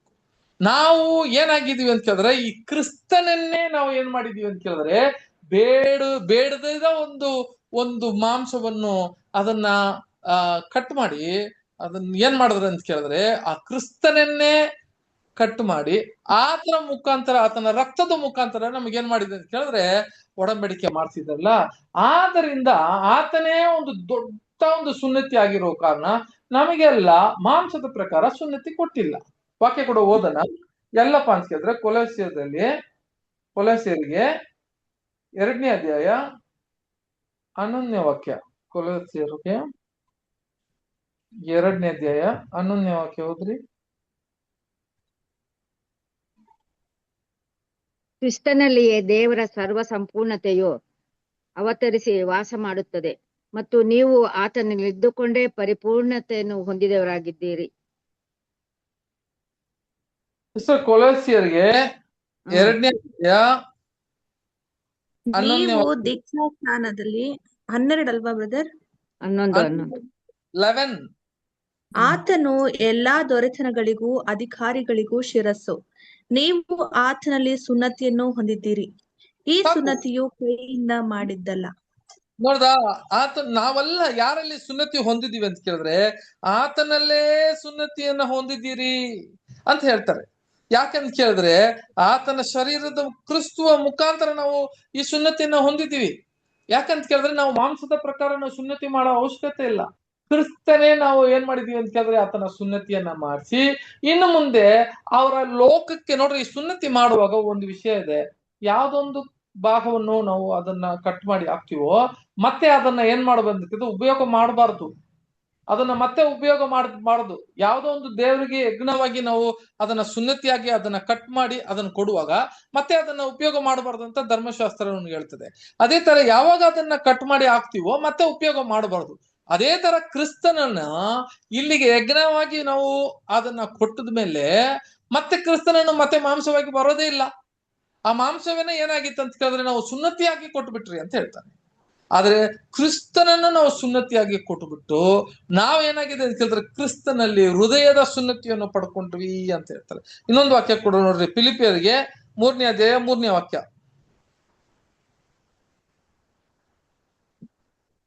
3ನೇ ಅಧ್ಯಾಯ 3ನೇ ವಾಕ್ಯ. ನಿಜವಾದ ಸುನ್ನತಿಯವರು ಯಾರೆಂದರೆ ದೇವರ ಆತ್ಮನಿಂದ ಪ್ರೇರಿತರಾಗಿ ಆರಾಧಿಸುವವರು, ಕ್ರಿಸ್ತ ಯೇಸುವಿನಲ್ಲಿ ಹರ್ಷಗೊಳ್ಳುವವರು, ಶರೀರ ಸಂಬಂಧವಾದವುಗಳಲ್ಲಿ ಭರವಸವಿಲ್ಲದವರು ಆಗಿರುವ ನಾವೇ. ನೋಡ್ದ, ನಿಜವಾದ ಸುನ್ನತಿಯನ್ನ ಹೊಂದಿರೋರು ನಾವೇ ಅಂತ ಹೇಳ್ತಾರೆ. ಯಾಕೆ ಅಂತ ಕೇಳಿದ್ರೆ ಅದು ಮಾಂಸದ ಪ್ರಕಾರ ಮಾಡುವ ಸುನ್ನತಿ ಅಲ್ಲ, ಹೃದಯದ ಪ್ರಕಾರ ಮಾಡಿರುವ ಸುನ್ನತಿ. ನಮಗಾಗಿ ಕ್ರಿಸ್ತನೇ ಸುನ್ನತಿ ಆದನು ಅಂತ ಹೇಳ್ತಾರೆ ವಾಕ್ಯ ಹೇಳುವಾಗ. ಸೋದರ ಸೋದರರೇ, ಆಗಿರುವಾಗ ಆ ಸುನ್ನತಿಯನ್ನ ಹೊಂದಿರುವರು ನಾವು. ನೋಡ್ರಿ, ಹಂಗಂದ್ರೆ ಈ ಒಂದು ಭಾಗದಲ್ಲಿ ನಾವು ನೋಡ್ಬೇಕಾದ್ರೆ ಈ 18 ಇರುವ ಆ ಒಂದು ಸೆಟ್ ಇದೆಯಲ್ಲ, ಆ ಹೂವ ತರ ಇದೆಯಲ್ಲ, ಇದು ಯಾವ್ದಕ್ಕೆ ಹೋಲಿಕೆ ಆಗ್ತದೆ ಅಂತಂದ್ರೆ, ಇವರೆಲ್ಲ ಸುನ್ನತಿ ಮಾಡಿರೋರು. ಈ 1,44,000 ಈ 1,44,000 ಏನಾಗ್ಬೇಕು ಅಂತ ಕೇಳಿದ್ರೆ, ಆತನ ಹೃದಯವನ್ನು ಸುನ್ನತಿ ಮಾಡುವ, ಹೆಂಗೆ ಹಳೆ ಒಡಂಬಡಿಕೆಯ 8ನೇ ದಿವಸವನ್ನು ಸುನ್ನತಿ ಮಾಡಿಸಿದ್ರು, ಅದೇ ತರ ಇವರೆಲ್ಲ ಹೃದಯವನ್ನ ಸುನ್ನತಿ ಮಾಡಿರೋರು ಅಂತ ವಾಕ್ಯ ಹೇಳೋದಂತ ನೋಡ್ತೀವಿ. ಇವರೇಪ ಯಾರು? 1,44,000 ಅಂತ ನಾವು ನೋಡ್ತೀವಿ. ಇನ್ನೊಂದು ವಾಕ್ಯ ಕೂಡ ಓದೋಣ.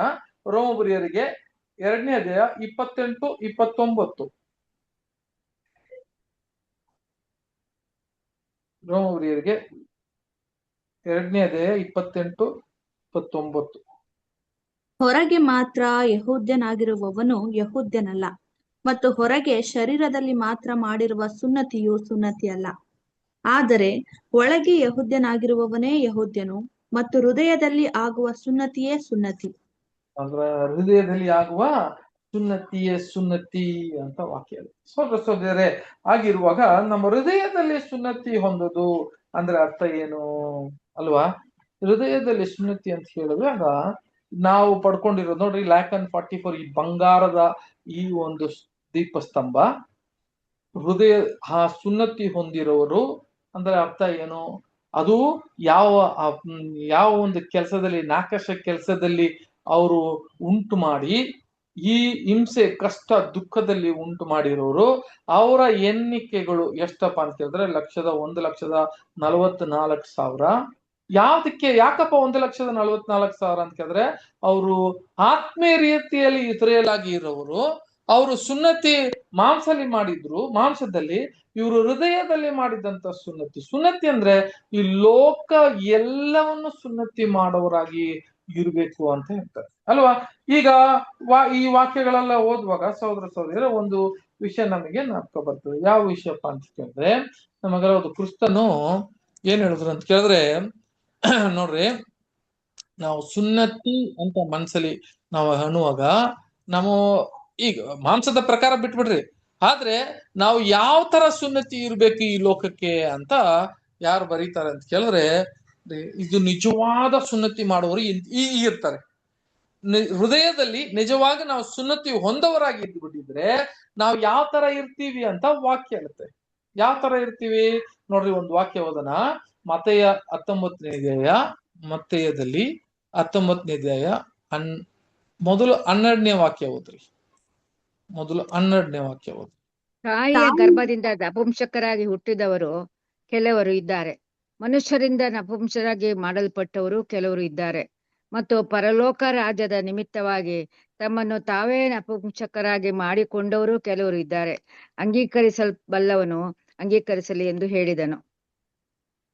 ಇಲ್ಲಿಗೆ ನಪುಂಸಕರ ಬಗ್ಗೆ ಮಾತಾಡ್ತಾರೆ. ನಿಜವಾದ ಸುನ್ನತಿ ಹೊಂದುವರ ಬಗ್ಗೆ ಇಲ್ಲಿ ವಿಷಯ ಹೇಳ್ತಾರೆ. ತಾಯಿಯ ಗರ್ಭದಲ್ಲಿ ನಪುಂಸಕರಾಗಿ ಹುಟ್ಟಿದವರು ಕೆಲವರು ಇದ್ದಾರೆ ಅಂತ ಹೇಳ್ತಾರೆ ಅಲ್ವಾ? ಇದು ಒಂದು ಭಾಗದ ಒಂದು ನಪುಂಸಕರು. ನೋಡಿ, ತಾಯದ ಹೊಟ್ಟೆದಲ್ಲಿ ಉಂಟಾಗಿರುವವರು ಒಂದು ನಪುಂಸಕರಾಗಿದ್ದಾರೆ. ಅವರು ತಾಯ ಹುಟ್ಟುವಾಗಲೇ ನಪುಂಸಕರಾಗಿದ್ರು. ಎರಡನೇದು ಯಾರಪ್ಪ ಅಂತ ಕೇಳಿದ್ರೆ, ಮನುಷ್ಯರಿಂದ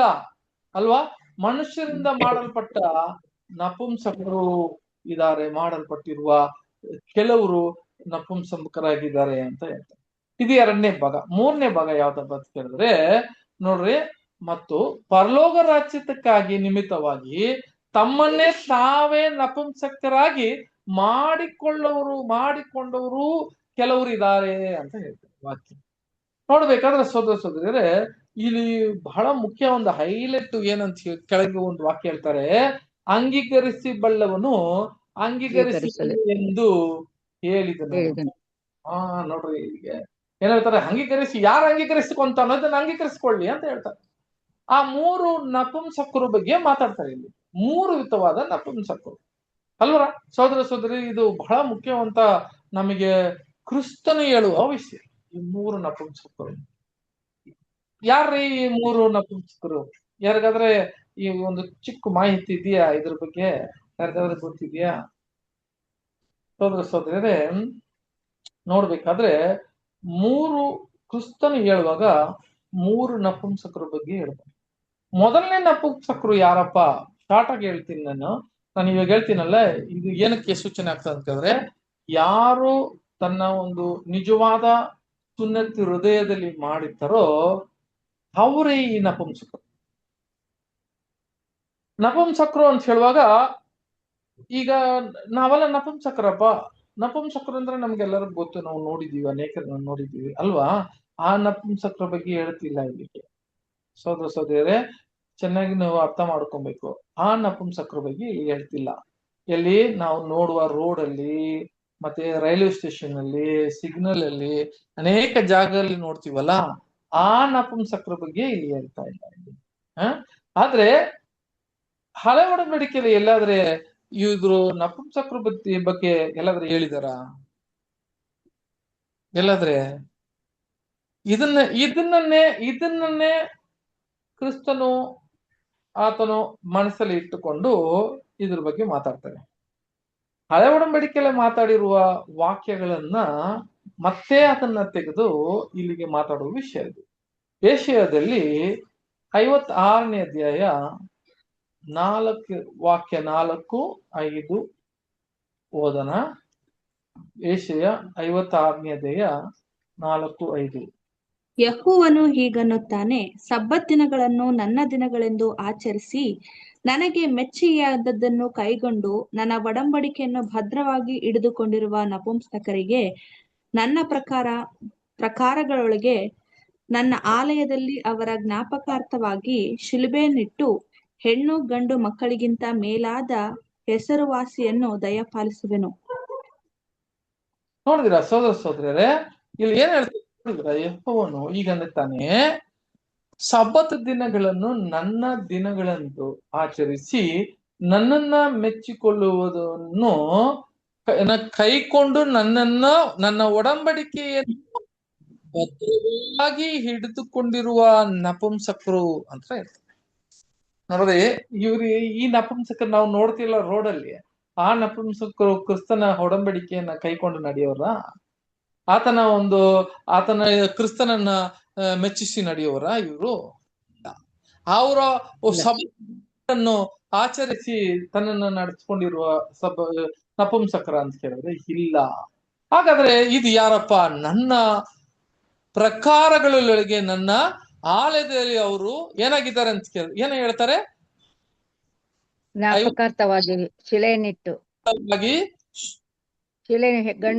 ಹೆಣ್ಣು ಗಂಡು ಮಕ್ಕಳಿಗಿಂತ ಮೇಲಾದ ಹೆಸರುವಾಸಿಯನ್ನು ದಯಪಾಲಿಸುವೆನು. ಹೆಣ್ಣು ಗಂಡು ಅಂತ ಹೇಳಿ ಅವ್ರಿಗಿಂತ ಎಲ್ಲರಿಗಿಂತ ಹೆಸರು ಪಡೆಯೋರಂತೆ ಅಂತ ಹೇಳಿದ್ರೆ, ಅವ್ರಿಗಿಂತ ಹೆಚ್ಚಾಗಿ ಹೆಸರು ಪಡೆದಿರುವಂತೆ ಅವ್ರನ್ನು ಏನ್ ಹೇಳ್ತಾರೆ ಕೇಳಿದ್ರೆ, ಏನ್ ಅಂತ ಕೇಳಿದ್ರೆ ಅದನ್ನ ಓದಿ ಫಿನಿಶ್ ಮಾಡಿ ಫುಲ್ ಆಗಿದ್ದು. ಹೆಣ್ಣು ಗಂಡು ಮಕ್ಕಳಿಗಿಂತ ಮೇಲಾದ ಹೆಸರುವಾಸಿಯನ್ನು ದಯಪಾಲಿಸುವೆನು. ಹೌದು, ಎಂದಿಗೂ ಅಳಿಯದ ಶಾಶ್ವತ ನಾಮವನ್ನು ಅನುಗ್ರಹಿಸುವೆನು.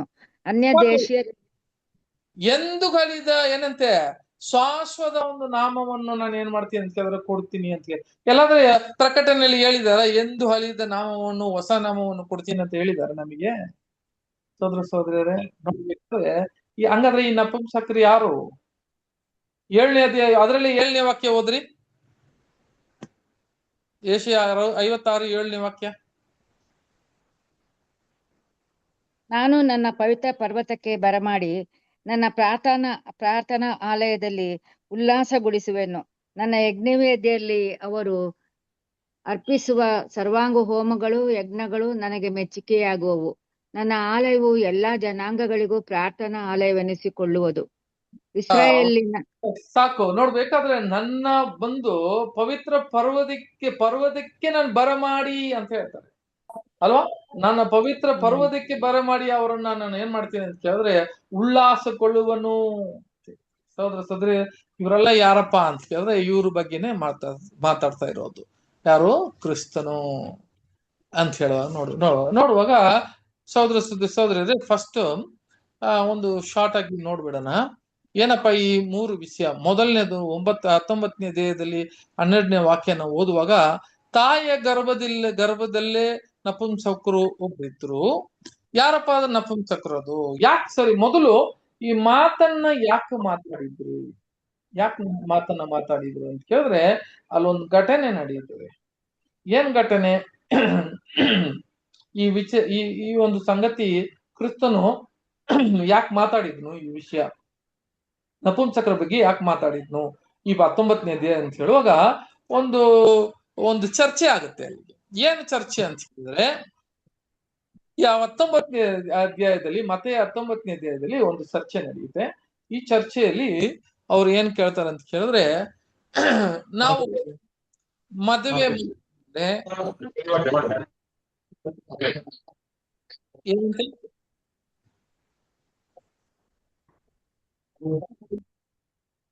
ಏನ್ ಹೇಳಕ್ ಬಂದ್ರಿ ಯಾರೋ? ಏನ್ರಿ ಚರ್ಚೆ 19ನೇ ಅಧ್ಯಾಯದಲ್ಲಿ? 19ನೇ ಅಧ್ಯಾಯದಲ್ಲಿ ನೋಡ್ಬೇಕಾದ್ರೆ ಸಹೋದರ ಒಂದ್ ಚರ್ಚೆ ನಡೆಯುತ್ತೆ. ಇದರಲ್ಲಿ ಏನಂತ ಕೇಳಿದ್ರೆ, ಡೈವೋರ್ಸ್ ಮಾಡ್ಬೋದಾ ಅಂತ ಒಂದು ಚರ್ಚೆ ನಡೀತಾ ಇದೆ ಅಲ್ವಾ? ಮೋಶೆ ಪ್ರಕಾರ ಏನ್ ಹೇಳ್ತಾರೆ ಅಂತ ಕೇಳಿದ್ರೆ, ನಾವು ಹೆಂಡತಿಯನ್ನ ಆ ಪತ್ರವನ್ನು ಕೊಟ್ಟು ಅವ್ರನ್ನ ತಳ್ಳಿಬಿಡ್ಬೋದಾ ಅಂತ ಒಂದು ವಾಕ್ಯ ಕೇಳ್ತಾರೆ. ಕ್ರಿಸ್ತನನ್ನ ಹೇಳ್ತಾರೆ. ಆ ವಾಕ್ಯ ಓದೋಣ. 19ನೇ ಅಧ್ಯಾಯ ಮತ್ತೇಯದಲ್ಲಿ 19ನೇ ಅಧ್ಯಾಯ 1ನೇ ವಾಕ್ಯ ಓದ್ರಿ.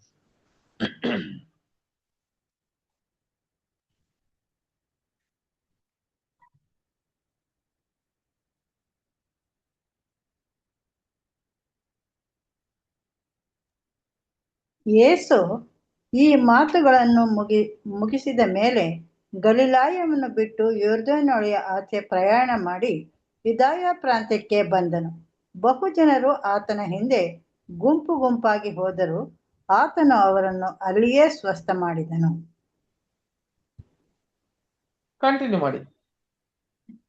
ಆಗ ಫರಿಸಾಯರು ಆತನ ಹತ್ತಿರಕ್ಕೆ ಬಂದು ಆತನನ್ನು ಪರೀಕ್ಷಿಸಬೇಕೆಂಬ ಯೋಚನೆಯಿಂದ, ಒಬ್ಬನು ಯಾವುದಾದರೂ ಒಂದು ಕಾರಣದಿಂದ ತನ್ನ ಹೆಂಡತಿಯನ್ನು ಬಿಟ್ಟು ಬಿಡುವುದು ಧರ್ಮವು ಹೇಗೆ ಎಂದು ಕೇಳಿದ್ದಕ್ಕೆ ಆತನು, ಮನುಷ್ಯರನ್ನು ನಿರ್ಮಾಣ ಮಾಡಿದವನು ಆದಿಯಿಂದಲೇ ಅವರನ್ನು ಗಂಡು ಹೆಣ್ಣಾಗಿ ನಿರ್ಮಿಸಿ, ಅವರ ವಿಷಯದಲ್ಲಿ ಈ ಕಾರಣದಿಂದ ಪುರುಷನು ತಂದೆ ತಾಯಿಗಳನ್ನು ಬಿಟ್ಟು ತನ್ನ ಹೆಂಡತಿಯನ್ನು ಸೇರಿಕೊಳ್ಳುವನು, ಅವರಿಬ್ಬರು ಒಂದೇ ಶರೀರವಾಗಿರುವರು ಎಂದು ಹೇಳಿದನೆಂಬುದಾಗಿ ನೀವು ಓದಿಲ್ಲವೋ? ಹೀಗಿರಲಾಗಿ ಅವರು ಇನ್ನೂ ಇಬ್ಬರಲ್ಲ, ಒಂದೇ ಶರೀರವಾಗಿದ್ದಾರೆ. ಆದುದರಿಂದ ದೇವರು ಕೂಡಿಸಿದ್ದನ್ನು ಮನುಷ್ಯರು ಅಗಲಿಸಬಾರದು ಅಂದನು. ಸಹೋದರ ಒಂದು ಚರ್ಚೆ ಆಗುತ್ತೆ. ಏನಪ್ಪಾ ಅಂತ ಕೇಳಿದ್ರೆ, ಒಂದು ಹೆಂಡತಿಯನ್ನು ಚಿಕ್ಕ ವಿಷಯಕ್ಕಾಗಿ ನಾವು ಅದನ್ನ ತಳ್ಳಿಬಿಡೋಕ್ ಸಾಧ್ಯವಾ ಅಂತ ಅವರು ಕೇಳ್ತಾರೆ. ಅದಕ್ಕೆ ಕ್ರಿಸ್ತನ ಏನ್ ಮಾಡ್ತಾನೆ ಅಂತ ಕೇಳಿದ್ರೆ, ಹಾಗಾಗೋದಿಲ್ಲ. ಅವಾಗ ನೋಡ್ರಿ, ಏನಕ್ಕೆ ಈ ಈ ವಿಷಯ ಕೇಳ್ತಾರೆ ಅಂತ ಕೇಳಿದ್ರೆ, ಹೆಂಗಾದ ಕ್ರಿಸ್ತನನ್ನು ಯಾವ್ದೋ ಒಂದು ತಪ್ಪು ಕಂಡು ಹಿಡಿದು ಆ ತಪ್ಪಲ್ಲಿ ಅವ್ರನ್ನ ಆ ಒಂದು ಹಿಡಿದ್ಬಿಟ್ಟು ಅವರು ತಪ್ಪು, ಇವರೆಲ್ಲ ತಪ್ಪು ಬೋಧಕರು, ಇವರು ದೇವರಿಂದ ಬಂದ ಒಂದು ಪ್ರವಾದಿ ಇಲ್ಲ ಅಂತ ಹೇಳಿ ಇವ್ರನ್ನ ನಿರೂಪಿಸಕ್ಕೋಸ್ಕರ ಇವ್ರು ಏನ್ ಮಾಡ್ತಾರೆ ಅಂತ ಕೇಳಿದ್ರೆ, ಕೆಲವು ಪ್ರಶ್ನೆಯನ್ನು ಬಂದು ಟ್ರ್ಯಾಪ್ ಅಂತ ಹೇಳ್ತಾರೆ. ಅಂತ ಕೇಳುವಾಗ ಯಾವ್ದೋ ಒಂದು ಹಾಕಿ ಕಷ್ಟವಾಗಿದ್ದು ಕೇಳಿ ನೋಡ್ರಿ, ಆ ಪ್ರಶ್ನೆ ಬಹಳ ಒಂದು ಸಿಂಪಲ್ ಪ್ರಶ್ನೆ, ಆದ್ರೆ ಅದನ್ನ ಒಂದು ಉತ್ತರ ಕೊಡೋದು ಬಹಳ ಕಷ್ಟ. ಯಾಕಂತ ಕೇಳಿದ್ರೆ ಅವ್ರು ಏನ್ ಕೇಳ್ತಾರೆ, ನಾವು ಚೀಟಿಯನ್ನ ಕೊಟ್ಟು ಬಿಟ್ಟು ನಾವು ಹೆಂಡತಿಯನ್ನ ತಳ್ಳಿಬಿಡ್ಬೋದಾ ಅಂತ ಕೇಳ್ತಾರೆ. ಒಂದು ವೇಳೆ ಇವರು ಅಲ್ಲ ತಳ್ಳಕ್ಕಿಲ್ಲ ಅಂತ ಹೇಳ್ಬಿಟ್ರೆ, ಇವಾಗ ಅವ್ರು ಏನ್ ಹೇಳ್ಬಿಡ್ತಾರೆ ಅಂತ ಕೇಳಿದ್ರೆ, ಹಾಗಾದ್ರೆ ಮೋಶೆ ಕೊಟ್ಟಿರೋದು ತಪ್ಪಾ? ಮೋಶೆ ಧರ್ಮಶಾಸ್ತ್ರದಲ್ಲಿ ಹೇಳಿದಾರಲ್ಲ, ಆತರ ನಾವು ಏನ್ ಮಾಡ್ಬೋದು? ತುಂಬಾ ಹಿಂಸೆ ಕಷ್ಟ, ನಮಗೆ ಇಷ್ಟ ಇಲ್ಲ ಅಂತ ಕೇಳಿದ್ರೆ ಒಂದು ಪತ್ರೆಯನ್ನ ಕೊಟ್ಟು ಹೆಂಡತಿಯನ್ನ ತಳ್ಬೋದು ಅಂತ ಮೋಶೆ ಕೊಟ್ಟಿದಾನಲ್ಲ ಅಂತ ಕೇಳೋರು. ಒಂದು ವೇಳೆ ನೋಡಿ, ಕ್ರಿಸ್ತನನ್ನು ಎಲ್ಲಿ ಪ್ರೂವ್ ಮಾಡ್ತಾರೆ ಅಂತ ಕೇಳಿದ್ರೆ, ನೋಡ್ರಿ, ಈ ಮನುಷ್ಯ ಮೋಶೆನನ್ನು ಅವಮಾನ ಪಡಿಸ್ತಾನೆ, ಆ ಅವಮಾನ ಧರ್ಮಶಾಸ್ತ್ರದಲ್ಲಿ ಕೊಟ್ಟಿರೋದು ಸರಿ ಇಲ್ಲ ಅಂತ ಹೇಳಿ ಎಲ್ಲಾರ ಜನರ ಮುಂದೆ ಇವರನ್ನ ಅವಮಾನ ಪಡಿಸೋದಿಕ್ಕೆ ಇವರು ಪ್ರಶ್ನೆ ಕೇಳ್ತಾರೆ. ಆದ್ರೆ ಕ್ರಿಸ್ತನ ಉತ್ತರ ನೋಡ್ರಿ ಎಷ್ಟು ಜ್ಞಾನವಂತ ಒಂದು ಉತ್ತರ ಅಂತ ಕೇಳಿದ್ರೆ, ತಂದೆ ದೇವರು ಮೊದಲೇ ಮನುಷ್ಯನನ್ನು ಯಾವ ತರ ಉಂಟು ಮಾಡಿದ್ರು ಅಂತ ಕೇಳಿದ್ರೆ ಅವರು ಒಟ್ಟಿಗೆ ಇಬ್ರನ್ನ ಉಂಟು ಮಾಡಿದ್ರು. ದೇವರು ಮಾಡಿರುವ ಈ ಒಂದು ಸಂಬಂಧವನ್ನು ಏನ್ ಮಾಡಬಾರದು, ಮನುಷ್ಯನು ಅದನ್ನ ಸಪರೇಟ್ ಮಾಡಬಾರ್ದು ಅಂತ ಹೇಳಿ ಕ್ಲಿಯರ್ ಆಗಿ ಹೇಳ್ತಾನೆ. ಹಂಗಿರುವಾಗ ಸಹೋದರ ಸಹೋದರರೇ, ಇವಾಗ ನೋಡ್ರಿ ಈ ಪ್ರಶ್ನೆ ಮತ್ತೆ ಕೇಳ್ತಾರೆ. ಹಂಗೆ ಕೆಳಗೆ ಓದ್ರಿ ಕೆಳಗೆ.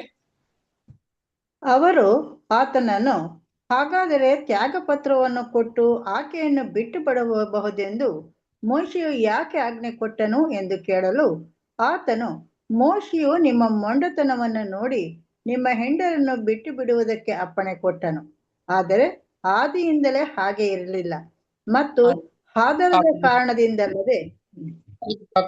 ಇದನ್ನ ಮನಸ್ಸಲ್ಲಿ ಇಟ್ಕೊಂಡ್ರೆ ನಾವು ಮತ್ತೆ ನೆಕ್ಸ್ಟ್ ವೀಕ್ ಇದನ್ನ ಮಾತಾಡೋಣ. ಏನ್ ಹೇಳ್ತಾರೆ ಅಂತ ಕೇಳಿದ್ರೆ, ನೋಡ್ರಿ, ಮೋಶೆ ಕೊಟ್ಟಿದ್ದು ನಿಮ್ಮ ಮಂಡತನದಿಂದ ಕೊಟ್ಟಿದ್ರು, ಆದ್ರೆ ಆದಿಯಲ್ಲಿ ಈ ತರ ಇರ್ಲಿಲ್ಲ. ಆ ಜನರ ಮುಂದೆ ಯಾರು ಪ್ರಶ್ನೆ ಕೇಳಕ್ ಬಂದ್ರೋ ಅವ್ರಿಗೆ ಸರಿಯಾದ ಒಂದು ಉತ್ತರ ಕೊಟ್ಬಿಟ್ರು. ಏನಂತ ಕೇಳಿದ್ರೆ ಆ ಏನ್ ಪತ್ರ ಇದೆ ಅದು, ಏನ್ ಪತ್ರ, ಪತ್ರವನ್ನು ಕೊಟ್ಟು ಡೈವೋರ್ಸ್ ಕೊಡ್ಬೋದಾ ಅಂತ ಮೋಸ ಕೊಡ್ಬೋದಂತ ಕೊಟ್ಟಿದ್ದಾನೆ, ಹೇಳಿದಾನಲ್ಲಪ್ಪ, ನೀನ್ ಇಲ್ಲ ಅಂತ ಹೇಳ್ತೀಯ ಅಂತ ಕೇಳುವಾಗ ಕ್ರಿಸ್ತನ್ ಹೇಳ್ತಾನೆ, ಅದ ನಿಮ್ಮ ಮೊಂಡತನದಿಂದ ಅದು ಕೊಡ್ಬೇಕ ಅವಶ್ಯಕತೆ ಇತ್ತು, ಆದ್ರೆ ಆದಿಯಲ್ಲಿ ಆ ತರ ಇರ್ಲಿಲ್ಲ. ನೋಡ್ರಿ, ಇವೆಲ್ಲ ಮಾತಾಡ್ತಾ ಇದಾರೆ. ಏನೇ ಕಷ್ಟ ಇದ್ರೆ ಕೂಡ, ಏನೇ ದುಃಖ ಇದ್ರೆ ಕೂಡ, ಏನೇ ನಿನಗೆ ಹಿಂಸೆ ಕಷ್ಟ ಹೆಂಡತಿ ಕೊಟ್ರೆ ಕೂಡ ನೀವು ತ್ಯಾಗ ಪತ್ರವನ್ನು ಕೊಡಂಗೆ ಇಲ್ಲ ಅಂತ ಹೇಳಿ. ಅದಕ್ಕೆ ಒಂದೇ ಒಂದು ಕಾರಣ, ಒಂದು ವೇಳೆ ತಪ್ಪಾದ ರೀತಿಯಲ್ಲಿ ನಿನ್ನ ಹೆಂಡತಿಯೋ ಅಥವಾ ನಿಮ್ಮ ಗಂಡವನ್ನು ಆತರ ಮಾಡುವಾಗ ಅಂತ ಒಂದು ಕಂಡೀಷನ್ ಅಲ್ಲಿ ಒಂದು ವೇಳೆ ನಿಮ್ಗೆ ಏನ್ ಸಿಗ್ಬೋದು ಅಂತಂದ್ರೆ ಅದೊಂದು ನೀವು ಮಾಡ್ಕೊಬಹುದು. ಇಲ್ಲ ಅಂತ ಹೇಳಿದ್ರೆ ನೀವು ಬಿಡಕ್ಕೆ ಆಗೋದಿಲ್ಲ ಅಂತ ಕ್ರಿಸ್ತನ್ ಹೇಳ್ತಾ ಬರ್ತಾ ಇಲ್ಲಿಗೆ ಆವಾಗ ಅಪೊಸ್ತಲರು ಒಂದು ಪ್ರಶ್ನೆ ಹೇಳ್ತಾರೆ. ಏನಪ್ಪಾ ಇಂಥ ಕಷ್ಟ ಏನೇ ಮಾಡಿದ್ರು ಕೂಡ ನಾವು ಹಂಗೇ ಸಹಿಸ್ಕೊಂಡು ಇರ್ಬೇಕಾ? ಹಾಗಾದ್ರೆ ನಾವು ಮದುವೆ ಮಾಡದಿರೇ ಇದ್ರೆ ಬೆಟ್ರು ಅಂತ ಬಂದು ಒಂದು ಕನ್ಕ್ಲೂಷನ್ ಮಾಡ್ತಾ ಇದ್ರು. ಮದುವೆ ಮಾಡದಿರೇ ಇರೋದೇ ಒಳ್ಳೇದಲ್ವಾ? ಯಾಕಂದ್ರೆ ಎಲ್ಲಾ ಕಟ್ಕೊಂಡು ಇಷ್ಟು ಹಿಂಸೆ ಕಷ್ಟ ಎಲ್ಲ ಪಟ್ಕೊಂಡು ಇವ್ರನ್ನ ಸಹಿಸ್ಕೊಂಡೇ ಇರ್ಬೇಕಾ? ಹಂಗಾದ್ರೆ ಮದುವೆ ಮಾಡೋದೇ ಬೇಡವಲ್ಲ ಅಂತ ಇವ್ರು ಉತ್ತರ ಹೇಳಕ್ಕೆ ಶುರು ಮಾಡ್ತಾರೆ. ನೋಡ್ರಿ ಕೆಳಗೆ ಹಂಗೆ ಓದೋಣ. ತನ್ನ ಹೆಂಡತಿಯನ್ನು ಬಿಟ್ಟು ಮತ್ತೊಬ್ಬಳನ್ನು ಮದುವೆ ಮಾಡಿಕೊಳ್ಳುವವನು ವ್ಯಭಿಚಾರ ಮಾಡುವವನಾಗುತ್ತಾನೆಂದು ನಿಮಗೆ ಹೇಳುತ್ತೇನೆ ಅಂದನು. ಅದಕ್ಕೆ ಶಿಷ್ಯರು, ಹೆಂಡತಿಯ ವಿಷಯವಾಗಿ ಗಂಡನ ಧರ್ಮವನ್ನು ಹೀಗಿದ್ದರೆ ಮದುವೆಯಾಗುವುದು ಒಳ್ಳೆಯದಲ್ಲ ಅಂದಾಗ ಆತನು ಅವರಿಗೆ, ಈ ಮಾತನ್ನು ಅಂಗೀಕರಿಸುವ ವರವನ್ನು ಹೊಂದಿದವರೇ ಹೊರತು ಮತ್ತಾರು ಅದನ್ನು ಅಂಗೀಕರಿಸುವುದಿಲ್ಲ. ನೋಡಿದ್ರ? ಹಾಗಾದ್ರೆ ಈ ವಿಷಯದಲ್ಲಿ, ಹೆಂಡತಿ ವಿಷಯದಲ್ಲಿ ಈ ತರ ಇದ್ರೆ ಮದುವೆ ಮಾಡ್ಕೊಳ್ಳೋದು ಒಳ್ಳೇದೇ ಇಲ್ಲ ಅಂತ ತೀರ್ಮಾನ ಮಾಡುವಾಗ ಆಗ ಕ್ರಿಸ್ತನ ಹೇಳ್ತಾನೆ, ಇದು ಎಲ್ಲರೂ ಅಂಗೀಕರಿಸಿಕೊಳ್ಳ ಸಾಧ್ಯವಿಲ್ಲ. ಅದನ್ನ ಯಾರಪ್ಪ ವರವನ್ನು ಹೊಂದಿದಾರೋ ಅವ್ರು ಮಾತ್ರವೇ ಇದನ್ನ ಅಂಗೀಕರಿಸಕ್ಕೆ ಸಾಧ್ಯ ಅಂತ ಹೇಳ್ತಾರೆ. ಯಾವಾಗ ನೋಡ್ರಿ, ಇವ್ರು ಒಂದು ಉತ್ತರ ಹೇಳ್ತಾರಲ್ಲ, ಹಾಗಾದ್ರೆ ಮದುವೆ ಮಾಡೋದೇ ಸರಿ ಇಲ್ಲ, ಮದುವೆ ಮಾಡೋದೇ ಬೇಡ ಅಂತ ಇವ್ರ ತೀರ್ಮಾನ ಇವ್ರ ಮನಸ್ಸಲ್ಲಿ ಹುಟ್ಟುವಾಗ ಅವಾಗ ಕ್ರಿಸ್ತನ್ ಏನ್ ಹೇಳ್ತಾನೆ ಅಂತಂದ್ರೆ, ಇದು ಎಲ್ಲರೂ ಅಂಗೀಕರಿಸಿಕೊಳ್ಳುವುದಲ್ಲ, ಅದು ವರವನ್ನು ಹೊಂದಿರುವವರು ಮಾತ್ರವೇ ಇದನ್ನ ಅಂಗೀಕರಿಸಿಕೊಳ್ಳುವುದು ಅಂತ ಹೇಳ್ಬಿಟ್ಟು ಇವಾಗ ಈ 12 ವಾಕ್ಯ ಹೇಳ್ತಾರೆ. ಏನಂತ ಕೇಳಿದ್ರೆ ಆತನ ಅವರಿಗೆ ಏನ್ ಹೇಳಿದ್ರು, ಹಂಗೆ ವಾಕ್ಯ ಆತನು ಅವರಿಗೆ, ಈ ಮಾತನ್ನು ಅಂಗೀಕರಿಸುವ ವರವನ್ನು ಹೊಂದಿದವರೇ ಹೊರತು ಮತ್ತಾರು ಅದನ್ನು ಅಂಗೀಕರಿಸುವುದಿಲ್ಲ. ತಾಯಿ ಗರ್ಭದಿಂದ ನಪುಂಸಕರಾಗಿ ಹುಟ್ಟಿದವರು ಕೆಲವರು ಇದ್ದಾರೆ, ಮನುಷ್ಯರಿಂದ ನಪುಂಸಕರಾಗಿ ಮಾಡಲ್ಪಟ್ಟವರು ಕೆಲವರು ಇದ್ದಾರೆ, ಮತ್ತು ಪರಲೋಕ ರಾಜ್ಯದ ನಿಮಿತ್ತವಾಗಿ ತಮ್ಮನ್ನು ತಾವೇ ನಪುಂಸಕರಾಗಿ ಮಾಡಿಕೊಂಡವರು ಕೆಲವರು ಇದ್ದಾರೆ. ಅಂಗೀಕರಿಸಬಲ್ಲವನು ಅಂಗೀಕರಿಸಲಿ ಎಂದು ಹೇಳಿದನು. ಈ ಮಾತು ಬರುವಾಗ್ಲೇ ಹೀಗೆ ಹೇಳ್ತಾರೆ. ಹಂಗಾದ್ರೆ ಆ ವರ ಹೊಂದಿದವನೇ ಇದನ್ನ ಅಂಗೀಕರಿಸಕ್ಕೆ ಸಾಧ್ಯ ಅಂತ ಹೇಳ್ಬಿಟ್ಟು ತಾಯಿಯ ಗರ್ಭದಲ್ಲಿ ಹುಟ್ಟಿರೋವನ ಬಗ್ಗೆ ಮಾತಾಡ್ತಾರೆ. ಆಮೇಲೆ ಮನುಷ್ಯನಲ್ಲಿ ಮಾಡಲ್ಪಟ್ಟವನು ನಪುಂಸಕರು ಅವ್ರ ಬಗ್ಗೆ ಮಾತಾಡ್ತಾರೆ. ದೇವರ ರಾಜ್ಯಕ್ಕಾಗಿ, ಪರಲೋಕ ರಾಜ್ಯಕ್ಕಾಗಿ ತನ್ನ ನಿಮಿತ್ತವಾಗಿ ತನ್ನ ಕ್ರಿಸ್ತನ ನಿಮಿತ್ತವಾಗಿ ತನ್ನನ್ನೇ ನಪುಂಸಕರ ಮಾಡಿಕೊಂಡವರು ಬಗ್ಗೆ ಮಾತಾಡ್ತಾರೆ ಅಲ್ವಾ? ಈ 3 ವಿಷಯ ಮಾತಾಡ್ತಾರೆ. ಸಹೋದರ ಸಹೋದರರೇ, ಇದನ್ನ ನಾವು ಬರುವಾರ ಇದನ್ನ ಡಿಸ್ಕಸ್ ಮಾಡೋಣ. ಯಾಕಂತ ಕೇಳಿದ್ರೆ ಸುನ್ನತಿ ಅಂತ ಬರುವಾಗ ಆ 8 ನಂಬರು ಅಂತ ಹೇಳುವಾಗ ಪರಲೋಕಕ್ಕೆ ಹೋಗುವವರು ಯಾವ ತರ ಇರ್ಬೇಕು ಅಂತ ಕ್ರಿಸ್ತನು ಇಲ್ಲಿ ಹೇಳ್ತಾರೆ. ಹಲೋ ಸಹೋದರ ಸಹೋದರರೇ, ಇಲ್ಲಿ ನೋಡ್ರಿ, ಇದು ವಿಷಯ ಬಹಳ ಮುಖ್ಯ. ಮೂರು ವಿಧವಾದ ನಪುಂಸಕರ ಬಗ್ಗೆ ಮಾತಾಡ್ತಾರೆ. ಇವ್ರು ಜನರು, ಮೂರು ನಪುಂಸಕರು ಬೈಬಲ್ ಅಲ್ಲಿ ಇದ್ದಾರೆ. ಆ ಉದಾಹರಣೆನೇ ಎತ್ತು ಮಾತಾಡ್ತಾರೆ. ಈ ಉದಾಹರಣೆಗಳು, 3 ಉದಾಹರಣೆಗಳು ಕೊಟ್ಟಿದ್ದಾರಲ್ಲ, ಇವ್ರು ಬೈಬಲ್ಲೇ ಇರೋರು ಆಗಿರುವಾಗ ನಾವೇನ್ ಮಾಡೋಣ ಅಂತ ಕೇಳಿದ್ರೆ, ಇದು ಬರೋವಾರ ನೋಡ್ರಿ, ಈ ಒಂದು ಸುನ್ನತಿ ತನ್ನ ಹೃದಯದಲ್ಲಿ ಸುನ್ನತಿಯಾಗಿ ಮಾಡಿರೋರೇ ಅವ್ರು ಸುನ್ನತಿ ಅನ್ನುವಾಗ ನೋಡ್ರಿ, ಮಾಂಸ ಪ್ರಕಾರ ಮಾಡುವ ಸುನ್ನತಿ ಅಲ್ಲ, ಹೃದಯದಲ್ಲಿ ಸುನ್ನತಿ ಅಂತ ಹೇಳಿದ್ರೆ ಆತನ ಈ ಲೋಕದಲ್ಲಿ ಎಲ್ಲವನ್ನು ಸುನ್ನತಿ ಮಾಡ್ಬೇಕಾಗತ್ತೆ. ಅವನು ಎಲ್ಲವನ್ನು ಬಿಡುವನಾಗಿದ್ರೆ ಈ ಲೋಕಕ್ಕೆ ಅವನು ನಪುಂಸಕರಾಗಿ ಇರ್ತಾನೆ. ನಪುಂಸಕರ ಅಂದ್ರೆ ಏನು, ಬರುವಾಗ ಏನ್ ಮಾಡೋಣ ಅಂತ ಕೇಳಿದ್ರೆ, ಬರುವಾರ ಇದನ್ನ ಡಿಸ್ಕಸ್ ಮಾಡೋಣ ಸಹೋದರ. ಮತ್ತೆ ಈ ಒಂದು ಪಾಠ, ಯಾಕಂದ್ರೆ ಇದು ಮತ್ತೆ ಇನ್ನೊಂದು ಕಂಟಿನ್ಯೂ ಮಾಡಿ ಪಾಠ, ಒಂದು ಚಿಕ್ಕ ಪಾಠ ಒಂದು ಇದೆ, ಅದನ್ನ ಮುಗಿಸಿ ಈ ಒಂದು ಬಂಗಾರದ ಆ ಒಂದು ದೀಪಸ್ತಂಭವನ್ನು ಪಾಠವನ್ನ ಬರವಾರ ಅದನ್ನ ಎಂಡ್ ಮಾಡೋಣ. ಹಾಗಾದ್ರೆ ಈ ಟಾಪಿಕ್ ಬರವಾರ ಮತ್ತೆ ನಾವು ಡಿಸ್ಕಸ್ ಮಾಡೋಣ. ಇಲ್ಲಿಂದ ಡಿಸ್ಕಸ್ ಮಾಡೋಣ ಏನಂತ ಕೇಳಿದ್ರೆ, ಈ 3 ನಪುಂಸಕರು ಯಾರು, ಏನಲ್ಲ, ಯಾರನ್ನ ಉದಾಹರಣವಾಗಿ ಇಟ್ಟುಕೊಂಡು ಕ್ರಿಸ್ತನು ಈ ವಿಷಯ ಹೇಳಿದ್ರು ಅಂತ ಬರವಾರ ನಾವು ನೋಡೋಣ. ತಂದೆ ದೇವ್ರ ಈ ವಾಕ್ಯವನ್ನು ಆಶ್ರಯಿಸ್ಲಿ. ಆಮೇನ್. ಸಹೋದರ ಸಹೋದರರೇ, ಎಸ್ ಬ್ರದರ್. ಬ್ರದರ್ ಯಾರು ಇವ್ರಿದಾರ? ಮೋಹನ್ ರಾಜ್ ಬ್ರದರ್ ಇದಾರ? ಬ್ರದರ್ ಇದ್ದೀನಿ ಬ್ರದರ್. ಒಂದು ಪ್ರಾರ್ಥನೆ ಮಾಡಿ ಓಕೆ ಬ್ರದರ್, ಪ್ರಾರ್ಥನೆ ಮಾಡೋಣ. ನಮ್ಮನ್ನ ಹೆಚ್ಚಾಗಿ ಪ್ರೀತಿ ಮಾಡಿದಂತ ಪರಲೋಕದ ಜೀವನ ನಿಮಗೆ ಕೃತಜ್ಞತೆ ಸಲ್ಲಿಸ್ತೇವೆ. ತಂದೆ ಒಂದು